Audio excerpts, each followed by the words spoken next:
my fellow Westorians. I'm Aziz.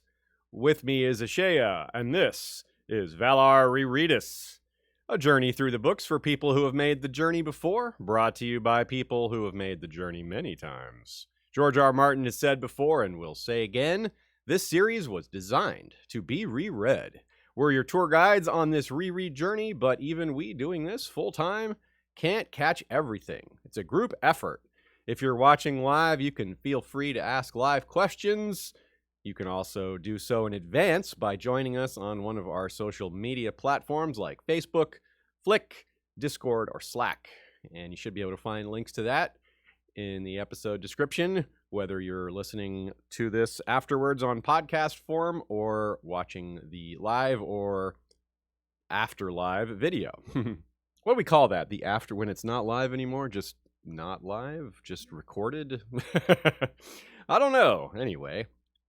Also, make sure to check out the Isle of Faces podcast, Joe Buckley's Scraps and Scrolls editions, additional Valar Rereadis content, lined up exactly with the chapters we're doing each week, and Nina Friel's Tumblr, Good Queen Alley, that's with one L, where she goes into greater detail on a lot of the thoughts that we borrow here in our episodes. Join us on Patreon as well to help support us, support the show going forward, support our back catalog, support our future catalog, support our current catalog. All those things, we would appreciate it. And this week, we have a whole lot of Lannister and some Sansa, a whole lot of Purple Wedding, starting with Tyrion 7, the one with sex in a skull, a.k.a. the Bachelorette Shae edition. Sansa 4, the one where Sansa finds out, a.k.a. the gang gives glorious gifts to Joff. Tyrion 8, the actual Purple Wedding, a.k.a. the one where Joffrey dies. Sansa 5, Sansa gets on a boat, because of the implication, a.k.a. the one where Dontos dies. Jaime 7, the one with sex by a corpse, a.k.a. the Bachelord Commander Jaime edition. Yeah. Quick notes on some themes and patterns. Especially given our chapter titles the way we do them, it's hard to miss that bookending of Tyrion 7 and Jaime 7. Both chapters involve sex in a strange place. No, not like the back of a Volkswagen. And both chapters involve marrying someone off who doesn't want it, Shae and Jaime, although in Shae's case, Tyrion doesn't actually bring it up, it's just in his head. We also had a Tyrion/Sansa/Tyrion/Sansa stretch. Whoa, that's hard to say. It's like Irish wristwatch. Stretch in A Clash of Kings during the Battle of the Blackwater. Tyrion, Sansa. So we're getting that again. But it's similar because, well, you could argue that this is a bit like a battle, as it turns out. But in a lot of ways, it's not that different, or not that similar, because the Battle of the Blackwater and the Purple Wedding, yeah, I mean, you can make some parallels, but ultimately they're pretty darn different events. But they are climactic near the end of the book-ish. So that's something they have in common. But the most in common part of it is the way these things are delivered to us. They're both witnessing the same event from different places. But at the Purple Wedding, it's even closer because they're both witnessing the same event while sitting next to each other. Likewise, the chapter right before it, Sansa and Tyrion are both sitting next to each other when they're watching Joffrey receive his wedding gifts. But then they diverge greatly. Where things are at the start of The Winds of Winter, he's outside Meereen, Slaver's Bay, and she's at the Gates of the Moon in the Vale. Now, we haven't had a Sansa chapter since chapter 29, but she's here today with chapters 60 and 62, and we still have two more, including the final one of the book, not counting the epilogue. And these are those two, the two at the end there, are her two longest of the book. So the bulk of Sansa, the largest Sansa stretch of the book, is at the end. Now, Sansa's transitioning like the rest of her siblings. Bran has just crossed the wall and finished his clash arc, or his storm arc. And off-page, Rickon has arrived or will arrive at Skagos soon. We don't exactly know the timeline of his journey, but it should be around the same. Arya will soon cross the sea to Braavos, and Robb, well, he's just crossed on, period. Jon, not truly Sansa's sibling, but he's also transitioning back to the Wall, and soon he'll be Lord Commander. That's a pretty big transition. But it's not just Starks transitioning, is it? It's not just them, it's not just the POVs. Dany's transitioning to Slaver's Bay, and a major switch in who she's getting advice from, right? Meaning Barristan instead of so much Jorah. Davos is soon heading north himself. We just mentioned that with Rickon and Stannis to the Wall, etc. As for the Lannisters, it's a similar case. Jaime returns to King's Landing for the first time since accosting Ned Stark in the streets outside Littlefinger's brothel. That was a while ago. Tyrion's split from his family begins to fully form in Tyrion 8 when Cersei blames him for Joff's death, and the transition will complete after he shoots his father. And of course, that'll be Tywin's last transition, which in turn creates a huge wave of change for Cersei. Tywin's death is a massive change for all the Lannisters, let alone Westeros. And of course, Cersei's having smaller, but still large transitions right here with the return of Jaime, and arguably as big as anything, the death of Joffrey, which are both here today. With so many powerful and important characters going through so much upheaval, surely there's some for other characters as well, both the powerful ones like the Tyrells and Littlefinger, but also the ones with very little agency at all, like Tommen, a conundrum of power dynamics in that he's about to be the king, but wields no real power, right? Or like Shae, who ostensibly has the freedom to go wherever she likes, to choose however she wants to live, but in reality, she has little choice other than to play along, give them what they want, or else. So we start with Tyrion 7, the one with sex in a skull, aka the Bachelorette Shae edition. The first day of the new year and the new century, and the day of the royal wedding, and his last day with Shae. His last day of... Well, it's his last day of a lot of things, really. He's going to be arrested at the end of the day. He's awake early today on his last normal-ish day. It's his shortest chapter of the book. As Joe Buckley notes, it's similar formatting to the Red Wedding in that some of the shortest chapters in the book are close to around, like they're like satellite chapters to this climactic event. The first line is, Tyrion dressed himself in darkness, listening to his wife's soft breathing from the bed they shared. Maybe if you're looking for symbolism there, the darkness maybe indicates that he has no idea what's about to happen today. He's in the dark about all the huge life-changing events that are not good for him. As Tyrion creeps through the night and down through the castle, we find out everything is kind of going well for him on the surface, not beneath the surface. But on the surface, he's moved back into some decent rooms. Everyone loves living above the kitchen. He's further away from Cersei. He's managed to sneak Shae into the household. He can have these rendezvous, as Sansa will think. He likes to get up early and often goes down to have morning bread and things like that, but he's really going to see Shae. So that's not bad, really. For a person, it's not terrible, considering where he thought he was going to be, considering he thought Cersei was out to murder him and all these other things. It's, again, not great. But given where he was, he's settled into a routine that he's very similar to a lot of tropey characters where, well, let's be reminded of the large disparity between A Clash of Kings Tyrion and A Storm of Swords Tyrion. He was focused and confident in The Clash of Kings. Here he's so very conflicted, constantly arguing with himself, correcting himself, having inner thoughts that he then challenges and says, no, I don't want to feel that way, going back and forth, things like that. Now, Master Coin's a highly important role, but it's a minor part of the narrative. And his role as Hand is both more powerful and more central to the narrative. He's privy to some of his father's plans and not very involved in the actual decisions when he's included. To be sure, he has far more agency than Sansa and Shae and many, if not most others, but in terms of the tone of his chapters, there's far more focus on his relationships and on him being an observer of the Game of Thrones when he was so recently a central player. Now this is what I was talking about with where he's becoming a bit of a sitcom trope or a TV drama trope. He's mired in numbers and a loveless marriage. He's like some accountant with a wife who hates him. And he's got sharp wit that's now bitter sarcasm. In a lot of ways, he's like Catelyn. To be sure, Catelyn's trauma is far greater, was far greater. But I'm speaking again to the tone of their chapters, because in Clash, Cat was vibrant and active and hopeful.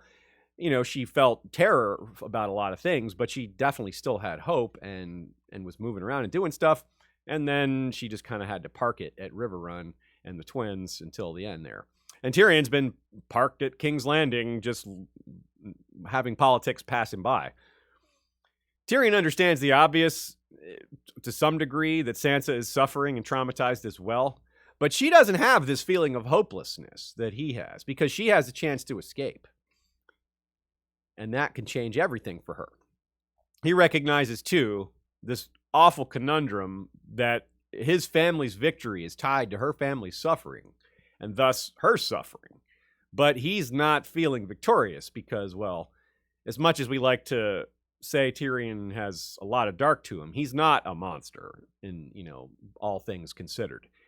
Monsters wouldn't have these kind of sympathetic thoughts, but he is very problematic in a lot of ways. And here's one of his takes, quote, "She still went nightly to the Godswood to pray, and Tyrion wondered if she were praying for his death. She had lost her home, her place in the world, and everyone she had ever loved or trusted. Winter is coming, warned the Stark words, and truly it had come for them with a vengeance. But it is high summer for House Lannister. So why am I so bloody cold?" Well, the obvious being your relationships in your family, Tyrion. Perhaps, too, he has a sense of how much blood debt his family's incurred, meaning he knows that there has to be a reckoning for all these Lannister victories. There's too many enemies still out there, too many broken traditions. Stability is a thing that is earned. So stability is a thing that you realize you have, not something you declare you have. You have to earn it.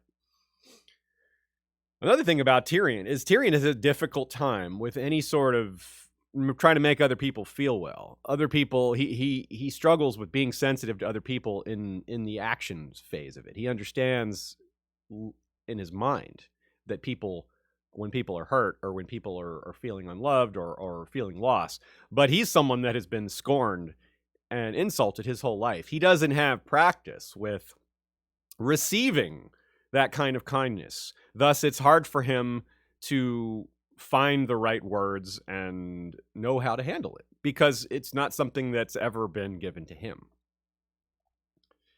In the absence of much plot development or anything particularly new with Tyrion before this stuff, it seems like an ideal time to examine what is and what has been happening with Shae.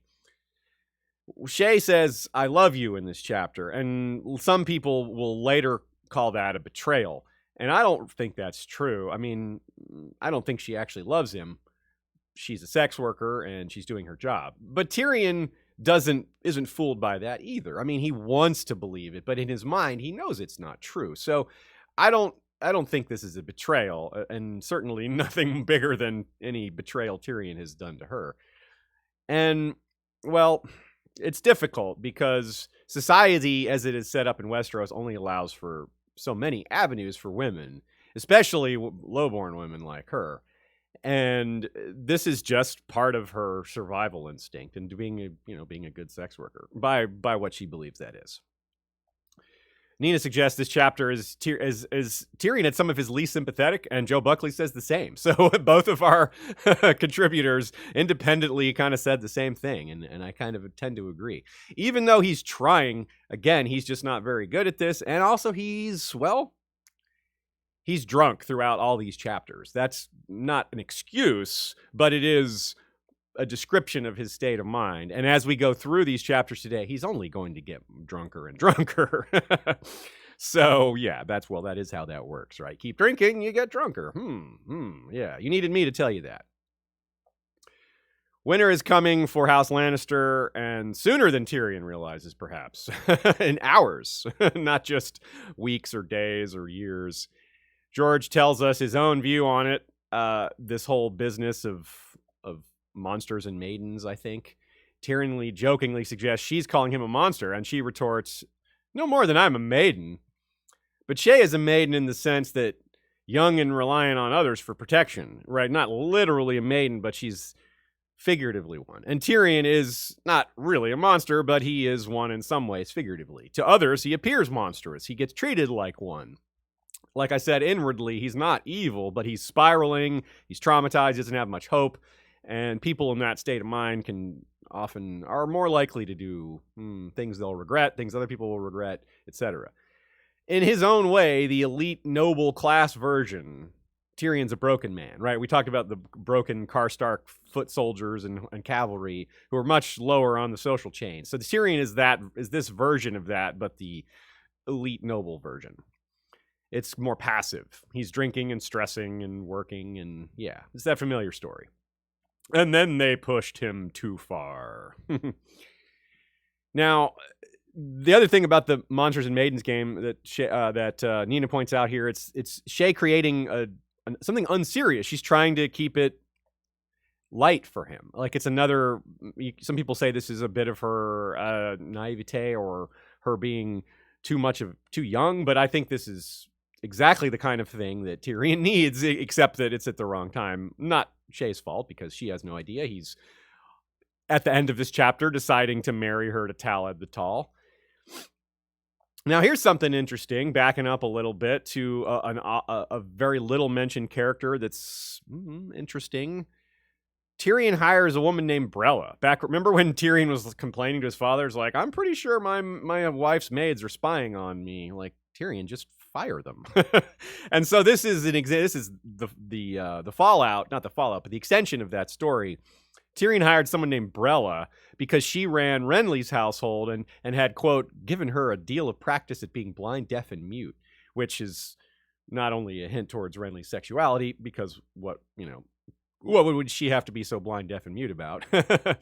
But it's interesting, too, that this is Varys' suggestion. Varys suggested to Tyrion to hire this woman because of her ability to stay quiet.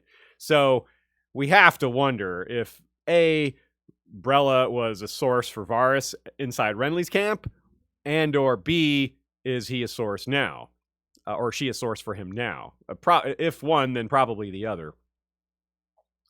And Joe Buckley also points out the description of Brella being mute, not literally mute, but practicing it, right? It's not literal, is kind of a call to Varys' little birds and their tongues being cut out. Now, Brella's tongue was not cut out. Which means she's probably not a little bird because she wouldn't be able to talk. But Varys, obviously not all of Varys' spies are the tongue cut out little bird variety. So still, it's maybe a way to link her to Varys. Tyrion having sex with Shae on the morning of the wedding is a bit of a nod to Cersei, who had sex with Jaime on the morning of her wedding to Robert. Good catch by Nina there.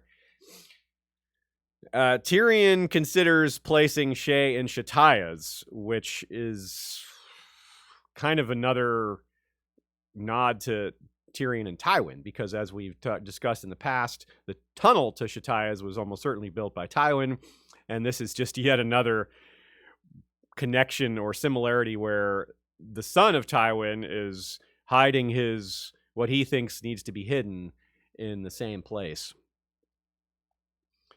Tyrion also doesn't grasp the irony of that he's going to marry Shae to Talad the Tall because he thinks that's going to keep Cersei off of her, without considering that maybe Talad or Shae, besides the fact that they might not get along, which is always the case with an arranged marriage, you never know. But what if Talad and Shae just talk about what Tyrion had her do? I mean, Talad would probably be like, oh, I'm so sorry you had to be married to that guy. Like almost any man being married to Shae is going to say that, even if they don't know it's true or not. And she'll probably be like, oh yeah, he did this, he did that. Kind of like the thing she says in trial, kind of because she has to. In trial, it's almost surely more of a direct threat. But still, new relationship. Yeah, I mean, if Talad wants to know about Tyrion, she's probably going to tell him. So that's not the safest thing. But what's he going to do? I mean, I'm not advocating that he kill her or something, even though he does kill her. And what is Shae supposed to do, right? What are her options here? I have nothing to say, because what options does she have? They're very, very limited.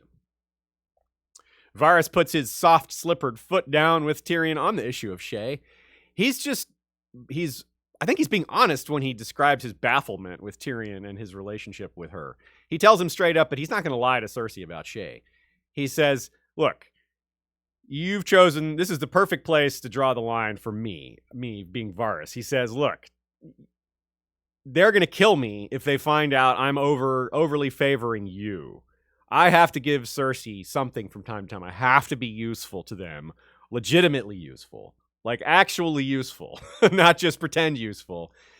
If I'm going to lie to them, it has to be for a really good reason. And come on, man, this is not a good reason. This is not some tragic romance that you're asking me to protect. Yeah, she's in danger, but this is a transactional relationship, and she can be safe elsewhere. You cannot tell me you can't stand to live without this girl. You cannot tell me that you're the only one that can protect her. You can't tell me that you're like Littlefinger telling Sansa, I'm the only one who can protect you. That's just, none of that is in play here. So that's why Varys is like, I don't get it. And that's why he refers to his loss of his man. He's like, maybe that explains it. Maybe it's got to be you thinking with your second brain down there. And Tyrion, well, he can't exactly deny that, can he? We know Tyrion's feelings for Shae have gone too far. He himself reminds himself of that, and it's kind of the same point Varys is making. I mean, can Tyrion really claim to love Shae? I don't think so. I think he loves the idea of her. He loves the idea of people loving him. And at the wedding, he's understandably jealous of all the normal loving couples he sees. And yeah. What about this needing to be saved from the dragon's maw thing? That's the joke, the game that she's playing with him. It's interesting because this could be seen as Tyrion Targaryen evidence, because he's worried about saving her from the lions of his family, meaning Cersei and Tywin. But it's going to be him that kills her. And whether he's actually a dragon or not, that's who he's going to be working for, or at least associated with. So it kind of works one way or the other in that sense. But he hasn't switched to Dany's side even yet now, let alone when he kills Shae in Tywin's bedroom. So I don't know. It's a little, maybe a stretch to call that a Tyrion Targaryen evidence, but if it does turn out to be true, then we'll look back at this scene and it'll have a lot more meaning. It will look like evidence in retrospect. Here's a quote about those dragon skulls. I confess. No. Oh, no. The one about the skulls. I skipped that one. I'm not there then. You just go to my cursor. Your cursor is not there. Okay. The skulls of the Targaryen dragons were emerging from the darkness around them, black amidst gray. Day comes too soon. A new day. A new year. A new century. I survived the Green Fork and the Blackwater. I can bloody well survive King Joffrey's wedding. Yeah. Will you? Yes, you can bloody well survive King Joffrey's wedding. Barely, but Joffrey won't. And of course, it's fitting that this day starts with the dragon skulls because, as I just said, it seems that he'll be siding with them soon enough. It's like the symbolic of the new year. Now, there's a error from a Game of Thrones. Maybe an error. I think it's an error. And I think George is kind of nodding towards this error by repairing it here. Quote. Balerion, he thought. Or was it Vhagar? One dragon skull looked much like another.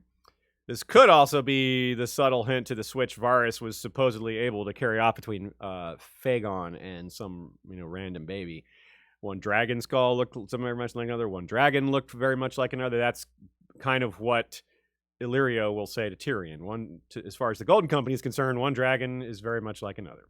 But what I was referring to in terms of the error is that way back in the early Game of Thrones, Tyrion notes that the skull of Meraxes is much larger than Vhagar's, which does not make any sense because Meraxes died way, way, way younger than Vhagar. Now, so it's possible, but it just doesn't. It doesn't make a lot of sense. There's some juxtaposition in this chapter too, isn't there? There's talk of Sansa in the Godswood, of winter coming, and then the depths of the Red Keep and dragon skulls. So yeah, we got the nice kind of fire and ice back and forth, or the theme of dragons and Valyrian energy and old gods energy. A couple thoughts from you guys.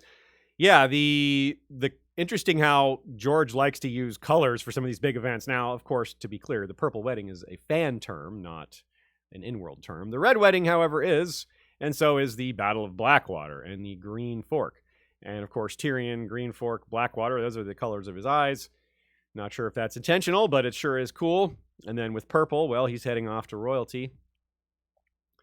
And with Tree Girl. She points out that it's too bad for Talad the Tall that this Shae marriage didn't happen, because what's going to happen pretty soon to Talad is, who, by the way, is maybe a joke, Tall Lad, Talad the Tall. Especially as compared to Tyrion, Yeah. Tiny. Yeah, of course Tyrion would pick him, right? And, well, the reason it's too bad for him is that Talad is one of the ones falsely accused of being Marjorie's lover and gets thrown in the dungeon under Qyburn's care. So Talad is currently in Qyburn's dungeon in the Black Cells. So, yeah, I think he'd rather be married to Shae. Shannon0893 says, or was Brella a source for Littlefinger, or both Littlefinger and Varys? Good question. Yes, it's possible. Both is absolutely possible. There's a way of spy masters can identify who is close to the information. For example, Dontos. It's obvious that Dontos has access to Sansa. That's something that Littlefinger identified. I would guess Varys is aware, even if he doesn't know exactly what they've been saying. I'm sure he's aware of Sansa's going out to the Godswood. So, in other words, you know that this is happening. You know that there's a person that has access to someone important. So any spy master type person, anyone thinking along those lines, can see the same thing and say, oh, this person has access. Anyone can look and see that Patchface is close to Stannis, and unusually so. Things like that. So these maids are in the same category. They work really close to these people, these really powerful people. They have unusual access to them. So yeah, whether or not Brella worked for both, there's a decent chance that Littlefinger wanted her to work for him, right? That's the position that women like that and men are in. But I suppose women more than men, because there are more women as doing these, changing clothes for women and things like that. Anyway, Matt Reese suggests, how could they get Meraxi's skull from Dorne, since that's where she fell? It was returned. There was Shae suggests that I mentioned the peace delegation. Yeah, there was a peace delegation there. I think it had to do with Baelor. It might have been to do with Baelor's march down there. But there was a big... No, that was much later. No, I think it was related to the letter. When Aegon got that letter, and we don't know what was in the letter, but whatever it was, he got really mad and decided to stop invading Dorne. It may have been that they had Rhaenys in captivity and were torturing her, or would torture her. And I think the skull was returned as part of that. Did I get that right? You were just getting it right that it was, in fact, returned during a peace delegation. That's okay, all. Cool. All right, well, that is it for Tyrion 7. Like we said, a shortish chapter.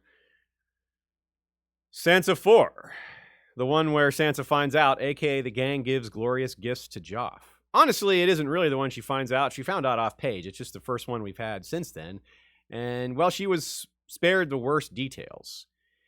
It's unfortunate, or maybe fortunate, that we didn't get her POV during the reveal of the Red Wedding, or finding that out. I suppose there's enough people that reacted to it, and we got enough Stark reactions to it. Well, I don't think we really needed another one, but it's not like we can just gloss over Sansa's reaction either.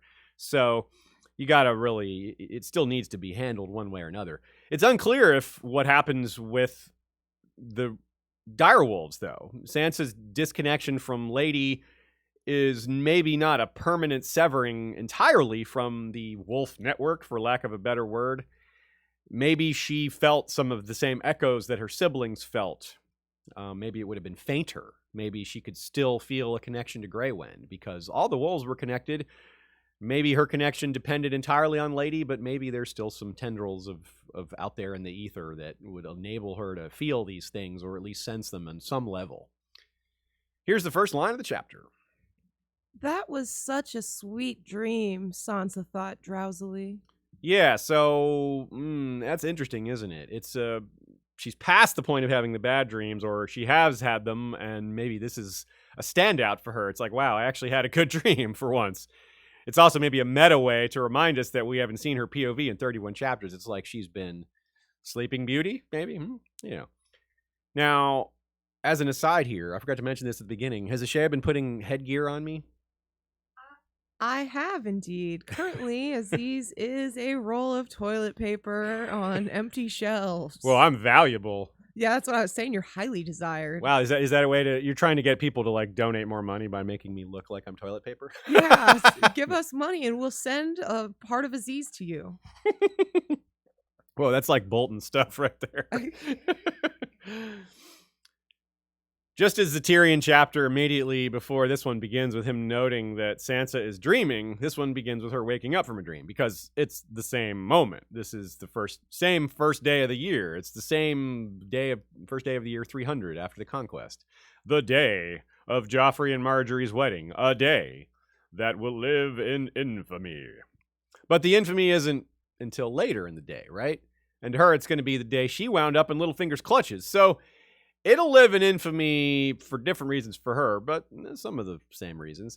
She was already thinking past the wedding to her escape, though. That's the point here, that the wedding to her is like just a thing to get through so she can get on to getting on the hell out of there. She thinks to herself, her torments would soon be ended one way or the other.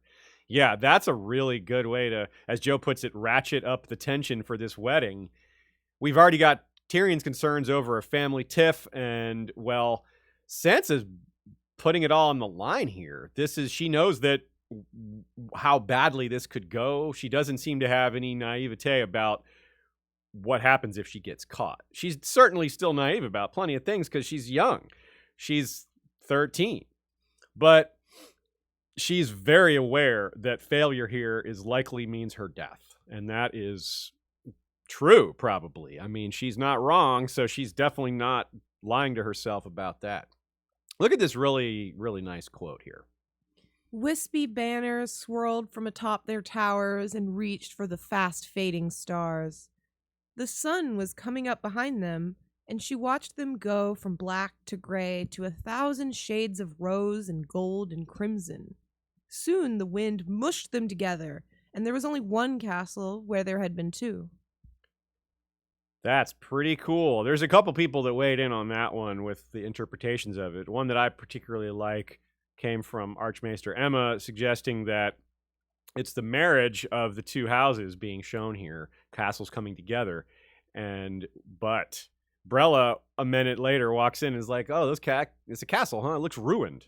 Because the castle does look ruined. So it's saying that the merging of these two houses is either creating ruin for the realm or for them both individually or all of that. It's just creating ruin. It's not a good thing.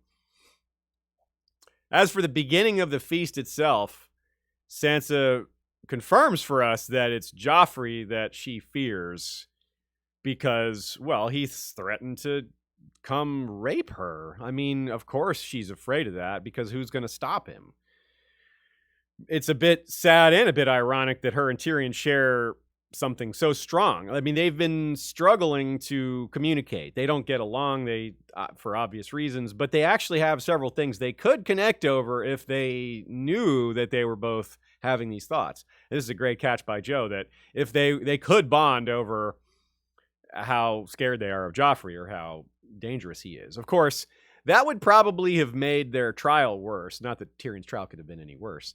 But we find out, Shae goes on trial and says that they were plotting. And, well, if they were talking even more and more about this stuff, then it would have seemed even more like plotting. But I guess, like I said, it doesn't matter. He was still convicted. Yeah. A couple other thoughts on that scene. Nina points out, too, the colors there. You've got the crimson color there for Lannister, and gold is Lannister also, but the Tyrells have gold too. It's gold on green is their rose color. Green is associated with the Tyrells, but gold is very much theirs as much as it is Lannister's. So that makes the maybe conceals the imagery a little bit because they share that color, but it also works for showing them coming together. Speaking of these colors and themes and houses, Nina points out the blatant use of the Lannister wedding cloak. Joanna Lannister's wedding cloak is what Joffrey is given to Marjorie there, which we all know that it should be a Baratheon cloak. This is Robert's quote-unquote son. after all, and if it's not Robert's son, then this kid has no right to the throne, right? So, but Cersei's just not keeping these appearances up anymore. They're just like, yep, it's all Lannister now. That's who's in charge. The Baratheons are gone. They're traitors. We're not putting the stags up here. So it's a little of both. It's a little of the we're pushing our way in here. We're the big 800-pound, well, lion, not gorilla. But also the Baratheons, to be fair, are kind of out because of Renly and Stannis and all that. So there's that's maybe part of how she can get away with it. Nina did a great write-up on the gifts here and how there's a lot to be said about each one. I recommend checking out her blog for deeper thoughts on this. I would love to go into greater detail, but for time purposes, I'm not going to go super deep into each one of these. Jalbar Jo gives Golden Heart bow, which is a very much a prominent part of Summer Islander culture. It's a weapon of war, and maybe this is following up of what Jalbar was wanting from Robert. He kept asking, "Hey, Robert, help me take my kingdom back, and you can go hang out down there with all the Summer Islander girls. It's great parties down there." Joffrey isn't interested in the partying part, but this maybe is a hint of. I mean, it almost certainly is. What else does Jalbar Jo want? He wants his kingdom back, so now he's going to pitch the new king. So by showing weapons from his kingdom, he's trying to tempt Joffrey into being interested in his kingdom, and maybe that will lead to taking an interest in that campaign. Tanda Stokeworth gives a pair of supple riding boots. This is a real meta. The Stokeworths, well, remember what happened to Lolly Stokeworth during the riot? She was, well, gang raped and assaulted, and, well, that's awful. And she wasn't protected enough. So riding boots connected to, well, they should have protected her better. And it's referring to this riding event where everyone ran off and left lollies behind because, well, they didn't think her as important as Sansa and Joffrey and the other higher-born nobles there. Kevin Lannister gives a magnificent red leather jousting saddle. Nina suggests this is a very perfect place for Kevin's gift to land within the social hierarchy. I like this take a lot. Kevin's role is to be a supporter. He's the man that helps his brother, that's always there for him. He's his right-hand man, and this is a really important piece of being in the field, a campaigner. You're the knight. You're secure in your seat. You're held firmly in place. And that's crucial in battle, especially when you're the king and you're not really supposed to be in danger. You want to be like seen to be not being, you don't want to be look like a coward, but you also don't want to be out in front unless you're, Robert Baratheon or something like that, Daemon Blackfire. Those types are rare. Oberyn Martell, his is a little more telling. He gives a red gold brooch wrought in the shape of a scorpion, which calls to mind the incident at Sandstone where the scorpions were dropped on the Lord Tyrell, who was appointed to rule Dorne after Daemon Daeron the First conquered Dorne. Daeron the Young Dragon, that is. Now, Oberyn himself fostered at Sandstone. Yeah. So he's familiar with that story, perhaps more than anyone. And, well, he would know. This is kind of a similar concept of the wrong house is being put in charge here, and they're going to encourage some poisonings and scorpions and things like that. It's gonna encourage killing the people at the top. So yeah, Nina calls it a jeweled threat. I like that, a jeweled threat. Almost a way of saying, I don't recognize your authority over Dorne. Just like they didn't recognize the Tyrell's authority over Dorne back in the day. Adam Marbrand, maybe a similar-ish gift to Kevin Lannister in that the Kevin's was a saddle and these are spurs, silver spurs. A little bit reminiscent of Laenor Velaryon, of all people, getting knighted a fortnight before wedding Rhaenyra Targaryen because, well, they thought it would be improper for the queen to marry a prince who's not a knight.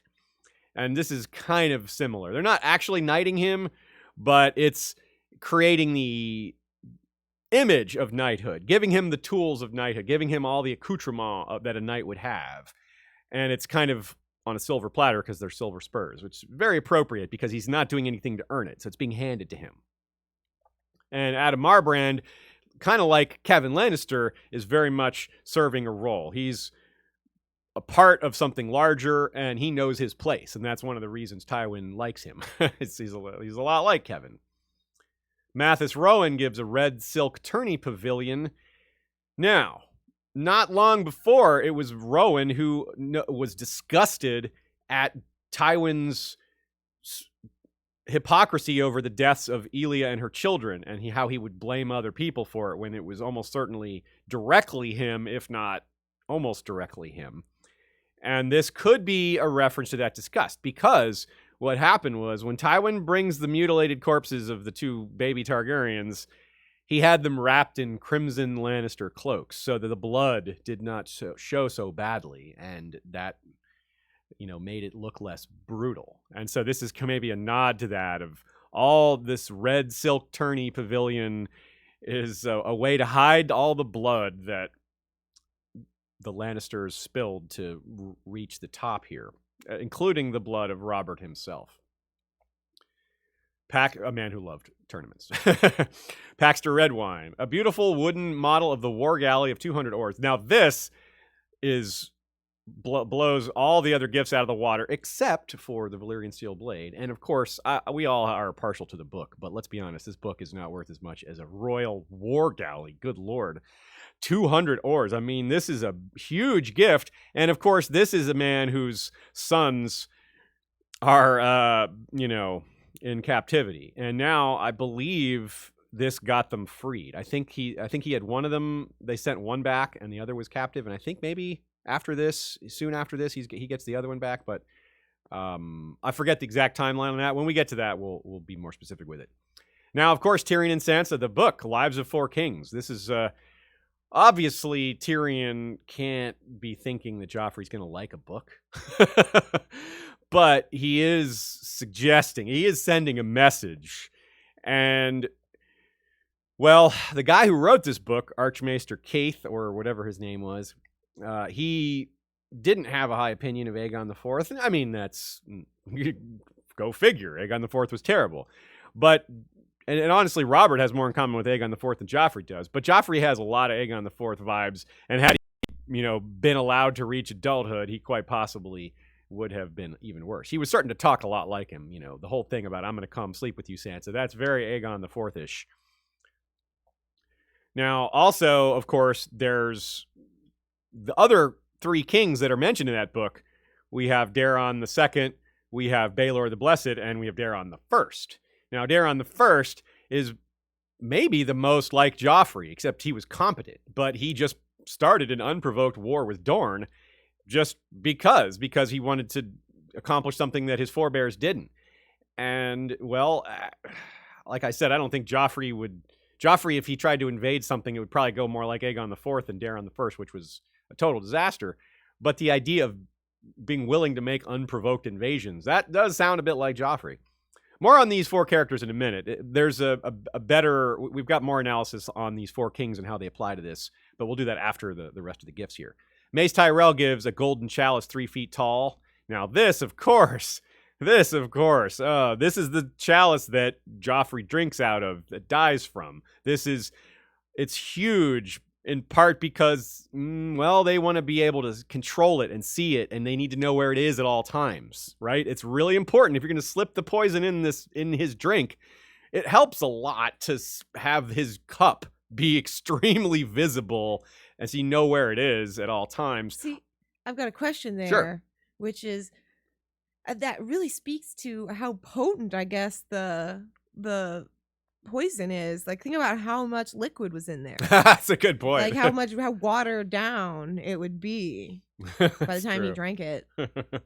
Yeah, well, it is strong stuff, I guess, the Strangler, right? I mean, Crescent died from only a tiny little bit, so the chalice is kind of perfect in that way, both symbolically and logistically. And it's all, but yet it doesn't garner any suspicion from the powers that be, because it's just a cup, it's not like the poison could be hidden inside it ahead of time. It's not like they had some device that they pushed a button and the poison was released inside the cup. It's not like that. But of course, also having it be large gives them a chance for Joffrey to be drunk, which that's good too. Having Joffrey not paying attention, having Joffrey do exactly what he did, causing disruptions, getting everyone's attention. That's perfect. If Joffrey's got every eye in the room on him, all the easier to drop that poison right in the chalice. Of course, that is what happens, but not because of Joffrey's ostentatious being a teenager, but the wedding pie being cut. That's probably when it happened. But hey, we've got a nice little following of the poison bit written out here for the actual wedding in a minute. Now, a little funny bit here. Joffrey jokes about how the chalice needs to have the direwolf chopped off and a squid added on. But honestly, given all the politics that just happened, the Tullys have to be removed from that cup as well. There's a trout on there, and they would have to replace that with, I don't know, a little finger. Here's a quote about Tyrion noticing the chalice. "The damn thing's as tall as I am," Tyrion muttered in a low voice. "Half a chalice and Joff will be falling down drunk." Good, she thought. Perhaps he'll break his neck. Pretty close there, Sansa. He didn't break his neck, but his neck was the thing that, went wrong for him. Choking.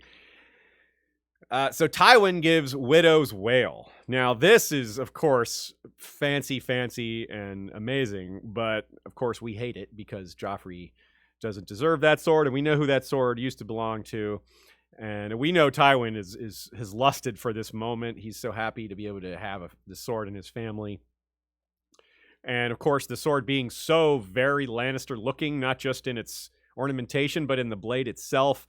It's just, people are staring at it, and I would too. Ironically, it gets named Widow's Wail here in this scene, and the Wailing Widow will be Cersei in the Purple Wedding when Joffrey dies. And that's going to be ominous because the next blade's owner is going to be Tommen, and he's extremely likely to die too. And, well, I don't know, Cersei didn't wail for Tommen in the show, but that's no evidence for what's going to happen in the book whatsoever. I suspect she will... Well, she'll have some kind of reaction. With the Storm of Swords coming to a close, we're just past the 3/4 mark now. George was clearly trying to wrap up some of the remaining Act 1 mysteries, and he does it pretty smoothly here by incorporating the cat's paw dagger stuff here. Again, cat's paw is also not a book term, but it's a fine way to refer to the dagger since we don't have a book name for it. Tyrion's known since A Game of Thrones that Catelyn believed he had sent the hired killer to murder Bran, and that Littlefinger was the one who gave him the idea, or gave her the idea. But what he hadn't known is who actually dispatched the cat's paw. He didn't know who sent the person with the dagger. Joffrey gives the clue, saying he's no stranger to Valyrian steel, and giving Tyrion a, quote, sharp look. Nice, George. When Tyrion reminds him about the dagger. So Tyrion deduces in his next chapter that it was Joffrey, and then Jaime is going to do so later. And he won't get the why, though, until Jaime 9, A Storm of Swords. So that's coming, too. Between Jaime and Tyrion, they piece it together. Now, here's a little more about the Viserys II and Baelor I and all that. It's interesting, first, that it's presented from Sansa's point of view, because some of that's going to go over her head, because she's not as well-versed in some of the history as Oberyn and Tyrion. I mean, Tyrion's a history buff, and Oberyn went to the Citadel. So that's not a slam on Sansa by any means. But it's interesting that she's the observer for this, and she gets to blurt out a thing about Baelor. She's like, Baelor was a great king, this and that. And, well, we can tell you that Baelor was not a great king, but he wasn't maybe a bad king either. Maybe he was. He was very much a mixed bag, which is the truth for a lot of kings, if we're being honest about it. The subtext here about killing a king for the good of the realm is prominent, of course, because it's brought up that Viserys II may have poisoned Baelor I. I personally don't think he did, but it's possible for sure. I do, however, think Aegon the Unworthy, who is one of the other 4 kings in the book, did poison Viserys II. Viserys II is the one Tyrion mentions that, hey, he was left out of this book. He was king during this. It should be Life of 5 Kings. And Oberyn says, he wasn't even king for a year. They should leave him out. Tyrion says he was king for more than a year, and he was Hand for 20 years before that. So this is some real meta, because Viserys II was Hand to an ungrateful king for a long time. Sounds like Tywin Lannister, doesn't it? There is a lot more about Viserys II that's almost exactly like Tywin. It's a massive list of parallels that we go into in, well, the episodes on the Blackfire rebellions and such. Because we go back into time and talk about some of that. I think so. Maybe, well, we definitely talk about it in other episodes. Anyhow, we definitely talk about it during that as well. Because right after Viserys II's death, Aegon the Unworthy ascends, and then after Aegon the Unworthy, or during his reign, is when the Blackfire stuff begins. So, before that, though, there's a lot of setup, because Daeron the Young Dragon and Baelor the Blessed were the sons of Aegon III, Aegon III being the one who emerged from the Dance of the Dragons as the last man standing, sort of, and Viserys II was his younger brother. Because Aegon III was king, he dies, Daeron becomes king, Daeron dies without heirs, Baelor becomes king, Baelor dies without heirs, Viserys becomes king, Uncle Viserys becomes king, rules for less than a year, or about a year, a little over a year, pardon me, Aegon the Unworthy takes over, and then his son Daeron the Good takes over. So there's a lot of talking about killing a king because for the good of the realm. There's a lot of talk about hands ruling for ungrateful kings and undeserving kings who are their nephews. So it's a lot of parallel. Like I said, don't have room to go through all of it because there's so much of it. So I do recommend our Blackfire series. Aegon the Unworthy is the first episode, and that's where quite a lot of this is discussed. So you don't even have to go that deep into it, though I think you'd enjoy it if you did. So, also, Baelor, very odd. Odd in a way that I appreciate, actually, is a bit like Jimmy Carter. I think George made Baelor a bit after Jimmy Carter, which is that he was extremely pacifistic and very religious. Maybe not so much in other ways, or are they similar? But that's a big one they have in common. Baelor apologized to Dorne for his brother Daeron the Young Dragon attacking Dorne. He was like, we shouldn't have done that.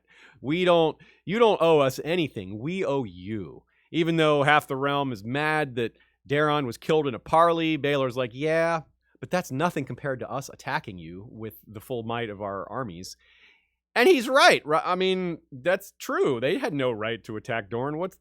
Dorne wasn't doing anything overtly provocative to them. I mean, politically, it's bizarre, but like from a human perspective, yeah, Baelor is totally right. So this is the attitude Sansa's backing, and well, Sansa's on the right track. She wouldn't be crazy like Baelor, but she would not, if she were queen, wouldn't be launching many unprovoked aggressions.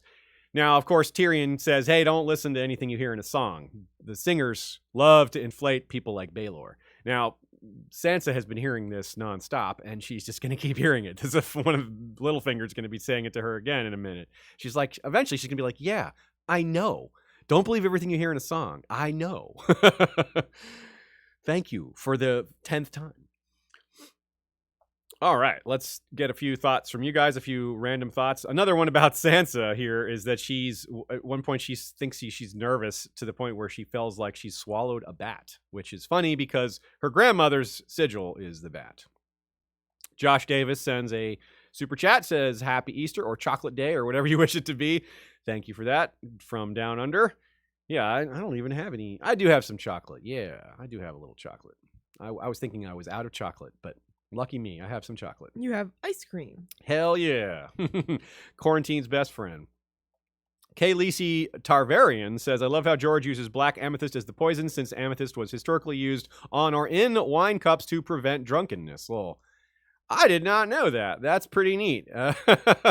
It was used as like a ward of sorts. That's pretty cool. Very cool. And of course, we hear that Dany was given a black amethyst jewel to ward off poison. So I guess it kind of goes both ways. Stefan B points out that the quote from Sansa, sometimes the smell of the morning bread from the ovens took him to the kitchens, and sometimes he would climb up to the roof garden or wander all alone down Trader's Walk. Tyrion wandering all alone down Trader's Walk. Yeah, all alone, Trader's Walk, that is very symbolic for where Tyrion's headed. I already mentioned the fact that she's not aware that some of this is just him going to see Shae, but still, George takes the opportunity to drop some symbolism amidst Sansa's slight confusion. She's also curious about Ilaria Sand because, well, she says she's not traditionally beautiful. She's not beautiful, but something about her drew the eye, which is, I think some people would see that and think Sansa's being a little petty there.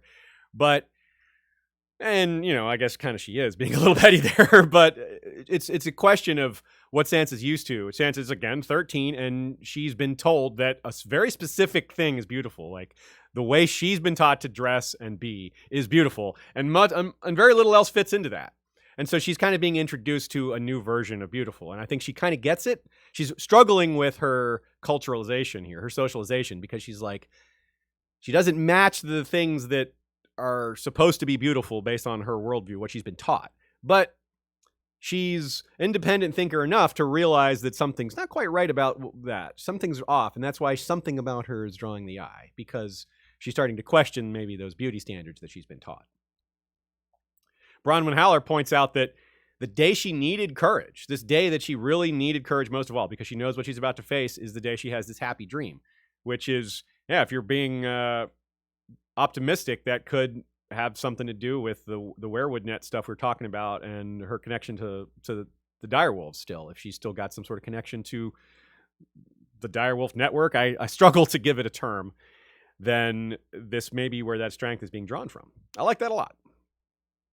Shannon0893 says, I reckon Tywin would have said absolutely not if he disapproved of a Lannister cloak. Surprised he didn't put his foot down to make sure the appearances were kept up, especially with the incest rumors. That's a good point. I think it's balanced by what I said about the Baratheon sigil being kind of anathema right now, with Renly and Stannis being traitors or traitorous. Although they're awfully nice towards Renly's memory still, partly because of the Tyrells, I guess, even though, yeah, it's a little odd, but I think it's also just more about Tywin's also kind of what's the word? Well, he doesn't really accept the truth of the incest himself. I think he's decided to willfully not believe that either. He calls them disgusting rumors. Nina says, when Princess Meria at last passed away in 13 AC, her throne passed to her son, the aged and failing Prince Nymor. Nymor had enough of war and sent a delegation led by his daughter, Princess Daria, to King's Landing, and they brought the skull of Meraxes. All right, cool. That was the quote from the book. Excellent. Thanks for that, Nina. Perfect. That clears that up. I was close, but not quite. So that gets us all the way there. All right. Good way to end that chapter as well. And we're off. Tyrion 8, the actual Purple Wedding, a.k.a. the one where Joffrey dies. The first line, we'll go right to it, is, the new crown that his father had given the faith stood twice as tall as the one the mob had smashed, a glory of crystal and spun gold. Now, we've seen first lines that have given us a lot to talk about, and this one, whoa, I could go off on just this one line. Not to mention the mob smashed the High Septon himself, too. They smashed the crown and him, and they did so because of misrule by Lannister and choking off of food supplies to the capital by Tyrell. The riot was caused by the Lannisters and the Tyrells, and here they are buying off the faith, sort of like, sorry, so we'll give you a huge crown. But as we've been saying for a while, and as is something that's a big part of the Lannister-Targaryen dichotomy, something that Jaime thinks, he's like, why can't we just get married, Cersei? Why can't we declare that? And Cersei puts it quite bluntly, because we're not Targaryens. And the Targaryens are special in that regard. You can't, and one of the things the Targaryens had going for them is that, sure, they had plenty of money, but money wasn't the way they got things done. Lannister goals and Lannister success is tied to cash a lot, and there's some things that money can't buy. It might be working here with the High Septon, but it's not going to work for everything, and that is going to be a problem. You can't buy off the faith in terms of that, for example. You might be able to buy off the High Septon, but you can't convince the entire realm that with money that the Lannister's siblings getting married would be okay. That's just not going to happen. It took forever and lots of work and campaigning and threats for the Targaryen, veiled threats for the Targaryens to get people to accept it. It took more than a generation, and even after that, people didn't fully accept it. So yeah, it all comes back to that. It all comes back to Tywin thinking he can make things right by not just money, but by giving power.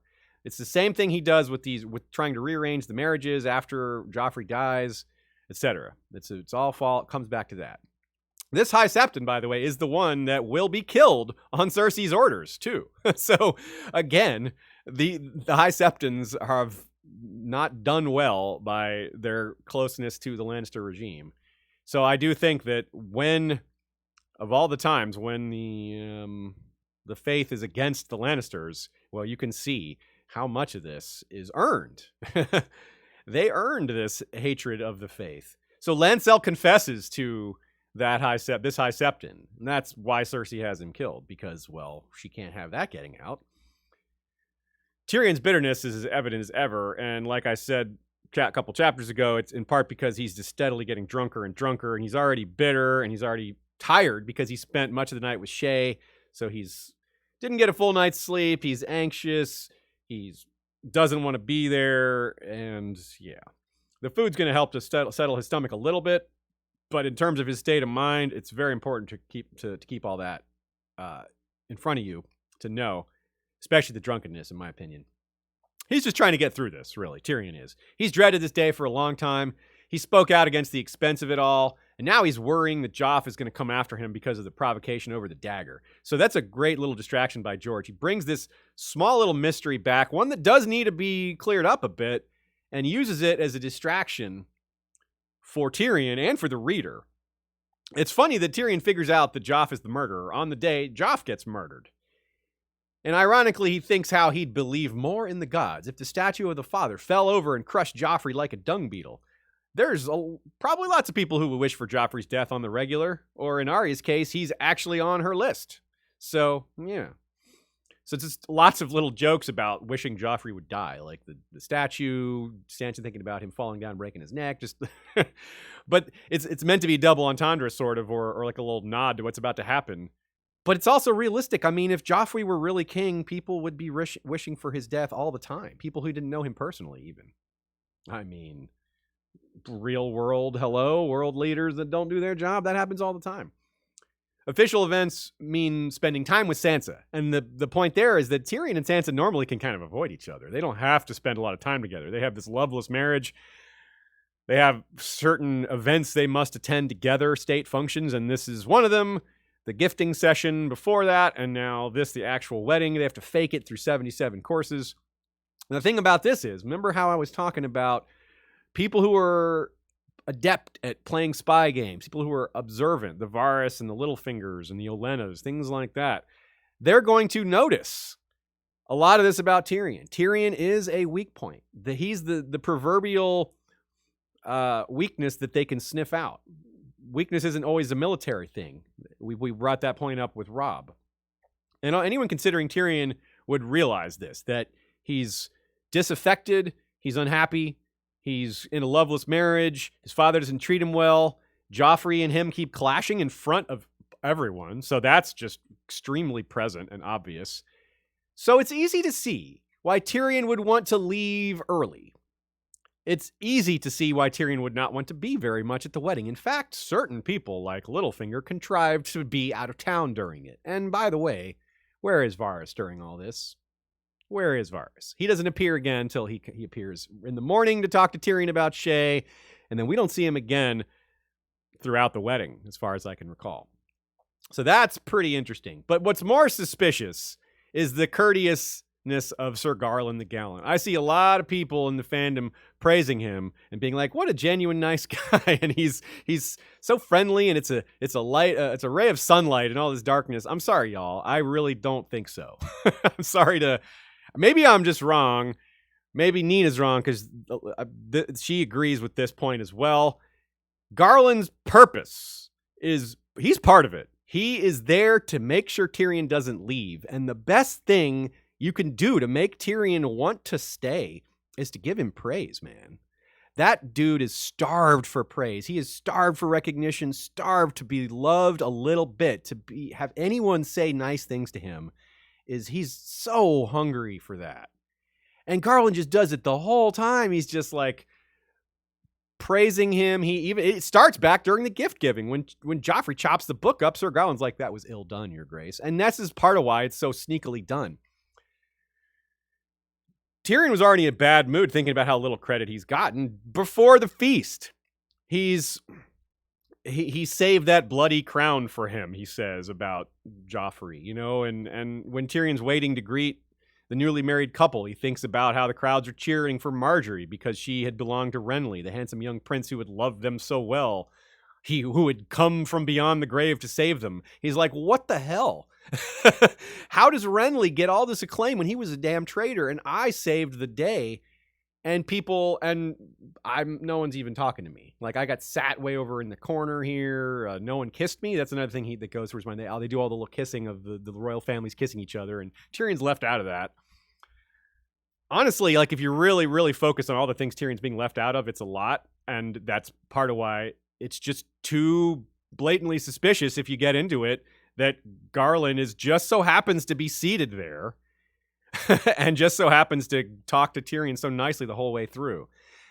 Everyone knows seating charts are a big deal at weddings. They're not random, y'all. They get decided on. People are like, okay, this couple by this couple. It's a highly scrutinized organization setup, And so there is no doubt that Olenna, at the very least, if not more, the Tyrells specifically knew what she was doing when they set Garland by Tyrion. It looks just like second son sitting by second son. It fills up so well. But another factor here, too. Garland Tyrell isn't even the gallant because of his deeds. It's so sneaky. We think he is because he's living up to that. He's got this name, Garland the Gallant. Here he is acting very gallant. We're like, oh, well, he deserves this nickname. It all fits so well. But under the surface, Garland was awkward as a youth. Willis gave Garland the nickname the Gallant to curtail a worse nickname because Garland was like overweight and people were calling him names. And so he started calling him Garland the Gallant to kill off those other nicknames to make sure none of those stuck. So it was actually, side point, Willis Tyrell sounds kind of cool. But don't be mistaken about Garland here. He might be a charming, charismatic guy, but lame Lothar Tyrell is extremely courteous as well. Like, Garland is no more courteous than Lothar Tyrell, and Lothar Tyrell arranged the Red Wedding. He was the architect. So do not be fooled. So I would say here, it's a bit of irony, because this is a theme that just permeates through this chapter, lulling us. There are 77 courses, endless wine, there's dancing bears and songs. By the way, none of those things are things Tyrion is terribly interested in, except for the wine, which he can get elsewhere. He doesn't need to be at the feast to get wine. So that's amazing to me that we're all being lulled to sleep by all this. It's, like I said, 61-minute chapter. It's one of the longest chapters in all of A Song of Ice and Fire, and it's just filled with descriptions of food and the songs and everything. I haven't even bothered to mention the food and songs specifically. We know they're thoroughly described. It might be the chapter where food is most thoroughly described, which is really saying something out of the way George loves to describe it.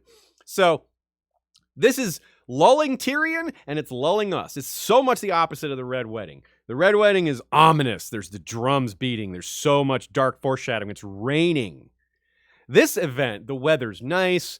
There doesn't seem to be any real danger, any significant danger occurring or imminent. Maybe later, but not like right during the wedding. And there's no awful food. There's no people climbing together. There's no bad music. It's so different, the feel to it. It's more like a regular wedding. And that's the point. We get lulled. The Red Wedding's a shock. It's an emotionally challenging. This is a surprise. This is a legit surprise. When you go back and look for it, there's the clues. There are clues for it, but there's far more for the Red Wedding. This is more of an actual surprise. So we've all been lulled into things like what Tyrion was lulled into, and we've been lulled into thinking Garland was a good guy. So let's go with the timeline of the poisoning. Some of you all may not be convinced, especially because a lot of you may have been holding this Garland Tyrell as one of the decent ones all along. And that opinion may take a little more than just me saying so to reverse. And maybe I won't be able to convince you, but we'll give it a shot. So let's go through the timeline here. We know pretty certainly when the jewel, the black amethyst, went from Sansa to Olenna. And we got the quote right here. You do look quite exquisite, child, Lady Olenna Tyrell told Sansa when she tottered up to them in a cloth of gold gown that must have weighed more than she did. The wind has been at your hair, though. The little old woman reached up and fussed at the loose strands, tucking them back into place and straightening Sansa's hairnet. I was very sorry to hear about your losses, she said as she tugged and fiddled. We don't know where the poison goes thereafter. Tyrion notices that Olenna processed inside after them, meaning she did the procession, because they had all the family, all the high nobles did their procession. But while she's seated somewhere on the dais with the rest of the Lannister Tyrell contingent, we don't see where. It's interesting. Check this quote out. The Kingsguard escorted them onto the dais to the seats of honor beneath the shadow of the Iron Throne, draped for the occasion in long silk streamers of Baratheon gold, Lannister crimson, and Tyrell green. Cersei embraced Marjorie and kissed her cheeks. Lord Tywin did the same, and then Lancel and Sir Kevin. Joffrey received loving kisses from the bride's father and his two new brothers, Loras and Garland. No one seemed in any great rush to kiss Tyrion. When the king and queen had taken their seats, the High Septon rose to lead a prayer. At least he does not drone as badly as the last one, Tyrion consoled himself. He and Sansa had been seated far to the king's right, beside Sir Garland Tyrell and his wife, the Lady Leonette. A dozen others sat closer to Joffrey, which a pricklier man might have taken for a slight, given that he had been the king's hand only a short time past. Tyrion would have been glad if there had been 100. So at this point, we're not sure if she still has the strangler, but she probably does. And it's definite that the poison isn't yet in Joffrey's cup, because Joffrey and Marjorie share, which we see here. Quote, "Let the cups be filled," Joffrey proclaimed when the gods had been given their due. His cupbearer poured a whole flagon of dark arbor red into the golden wedding chalice that Lord Tyrell had given him that morning. The king had to use both hands to lift it. "To my wife, the queen." Marjorie, of course, smiling sweetly as she and Joffrey shared a drink from the great seven-sided wedding chalice. Yeah. A little later in the feast, Joffrey comes to, quote, honor his uncle Tyrion and make him his cupbearer. And this is when we get into the closeness of it. Quote, Suddenly, he felt Sir Garland's hand on his sleeve. "My lord, beware," the knight warned. "The king." Tyrion turned in his seat. Joffrey was almost upon him, red-faced and staggering, wine slopping over the rim of the great golden wedding chalice he carried in both hands. "Your grace," was all he had time to say before the king upended the chalice over his head. The wine washed down his face in a red torrent. It drenched his hair, stung his eyes, burned in his wound, ran down his cheeks, and soaked the velvet of his new doublet. "How do you like that, imp?" Joffrey mocked. So obviously the stranger still hasn't been placed in the cup because it was just upended all over Tyrion. And then filled again a minute later. But who pops up right this second? Right when Tyrion is drenched. Boom. Quote. Queen Marjorie appeared suddenly at Joffrey's elbow. "My sweet king," the Tyrell girl entreated. "Come, return to your place. There's another singer waiting." "Alaric of Ison," said Lady Olenna Tyrell, leaning on her cane and taking no more notice of the wine-soaked dwarf than her granddaughter had done. "I do so hope he plays us the Rains of Castamere. It has been an hour. I've forgotten how it goes." That's hilarious, but it's also like, here it comes, Rains of Castamere, but in reverse. It's the Lannister who is going to die, not the Lannisters doing the killing. So Olenna just appears as kind of as if from nowhere. Marjorie was just already right there. She's with Joffrey most of the time. It says that she appeared suddenly at Joffrey's elbow, but we're talking about Olenna as the one who is kind of more out of nowhere here.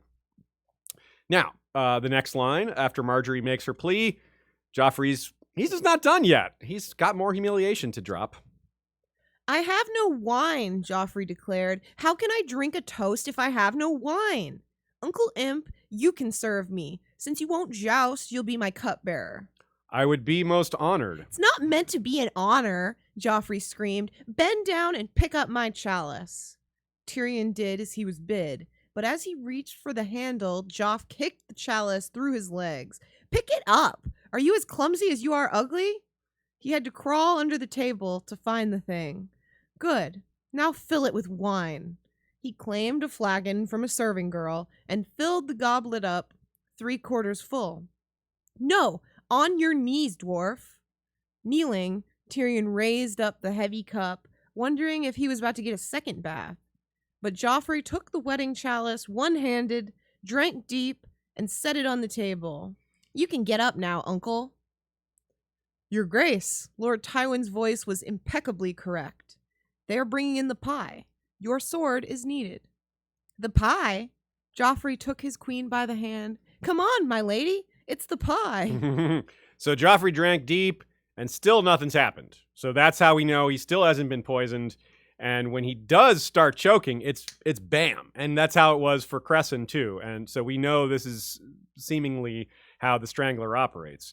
Joffrey's stunt with Tyrion and the wine, that was obviously unplanned. The Tyrells, no poison plotter could have seen that coming. However, Olenna, we're crediting Olenna, assuming she's the person that most realized this. It's possible one of the other Tyrells did, but I think it's a safe bet that Olenna had this realization. She's smart enough to recognize that the vast majority of the courtiers would be distracted by the cutting of the pie.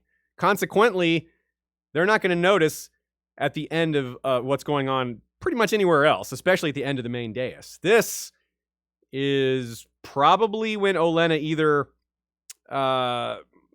probably gives it to Garland. She probably gives the Strangler to Garland, who can then put it into the cup when everyone's watching the actual cutting of the wedding pie. Let's have another quote. But before they could make their retreat, Joffrey was back. Uncle, where are you going? You're my cupbearer, remember? I need to change into fresh garb, Your Grace. May I have your leave? No, I like the look of you this way. Serve me my wine. The king's chalice was on the table where he'd left it. Tyrion had to climb back onto his chair to reach it.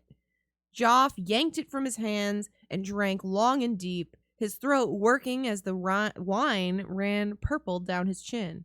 My lord, Marjorie said, we should return to our places. Lord Buckler wants to toast us. My uncle hasn't eaten his pigeon pie. Holding the chalice one-handed, Joff jammed his other into Tyrion's pie. I just reach with his hand, his bare hand. It took me a second. It's ill luck not to eat the pie, he scolded as he filled his mouth with... I'm sorry. I'm just really picturing it. He scolded as he filled his mouth with hot, spiced pigeon. I'm so sorry. See? It's good. I'm trying to get a hold of myself. It's a death scene. Spitting out flakes of crust, he coughed and helped himself to another fistful. Dry though, I can't. I have tears streaming down my face. This is exactly how we predicted the purple wedding coverage would go. That Shae would be laughing so hard she's crying. I baked a purple cake for the purple wedding on the show. That's true, you did. Okay. Dry though. Needs washing down. Joff took a swallow of wine and coughed again. Okay, we're done.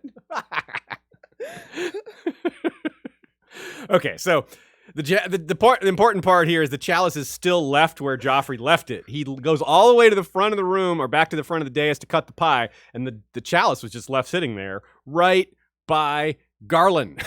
So you see, we know it wasn't Tyrion. We know it wasn't Sansa. Other people aren't named. You know, Leonette, Garland's wife, is named. I mean, that's a outside possibility, I suppose.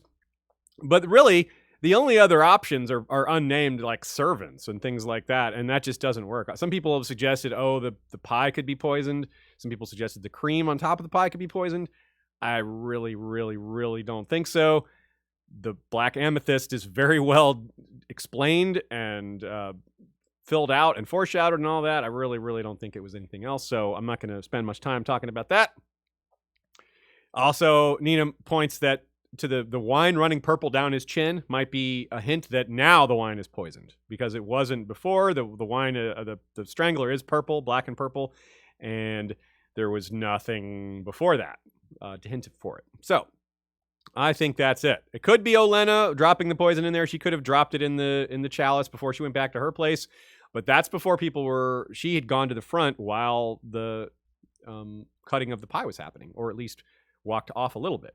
So I think that's it. There's been so many attempts to unpack the purple wedding, and of course there could be a detail off here and there, but I think this is the main thrust. I think Marjorie, Mace, Garland, and Olenna were in on it, and maybe nobody else. Marjorie had to be in on it because she had to know not to drink from the chalice. She had to be very aware of the timing, and not to burst out laughing.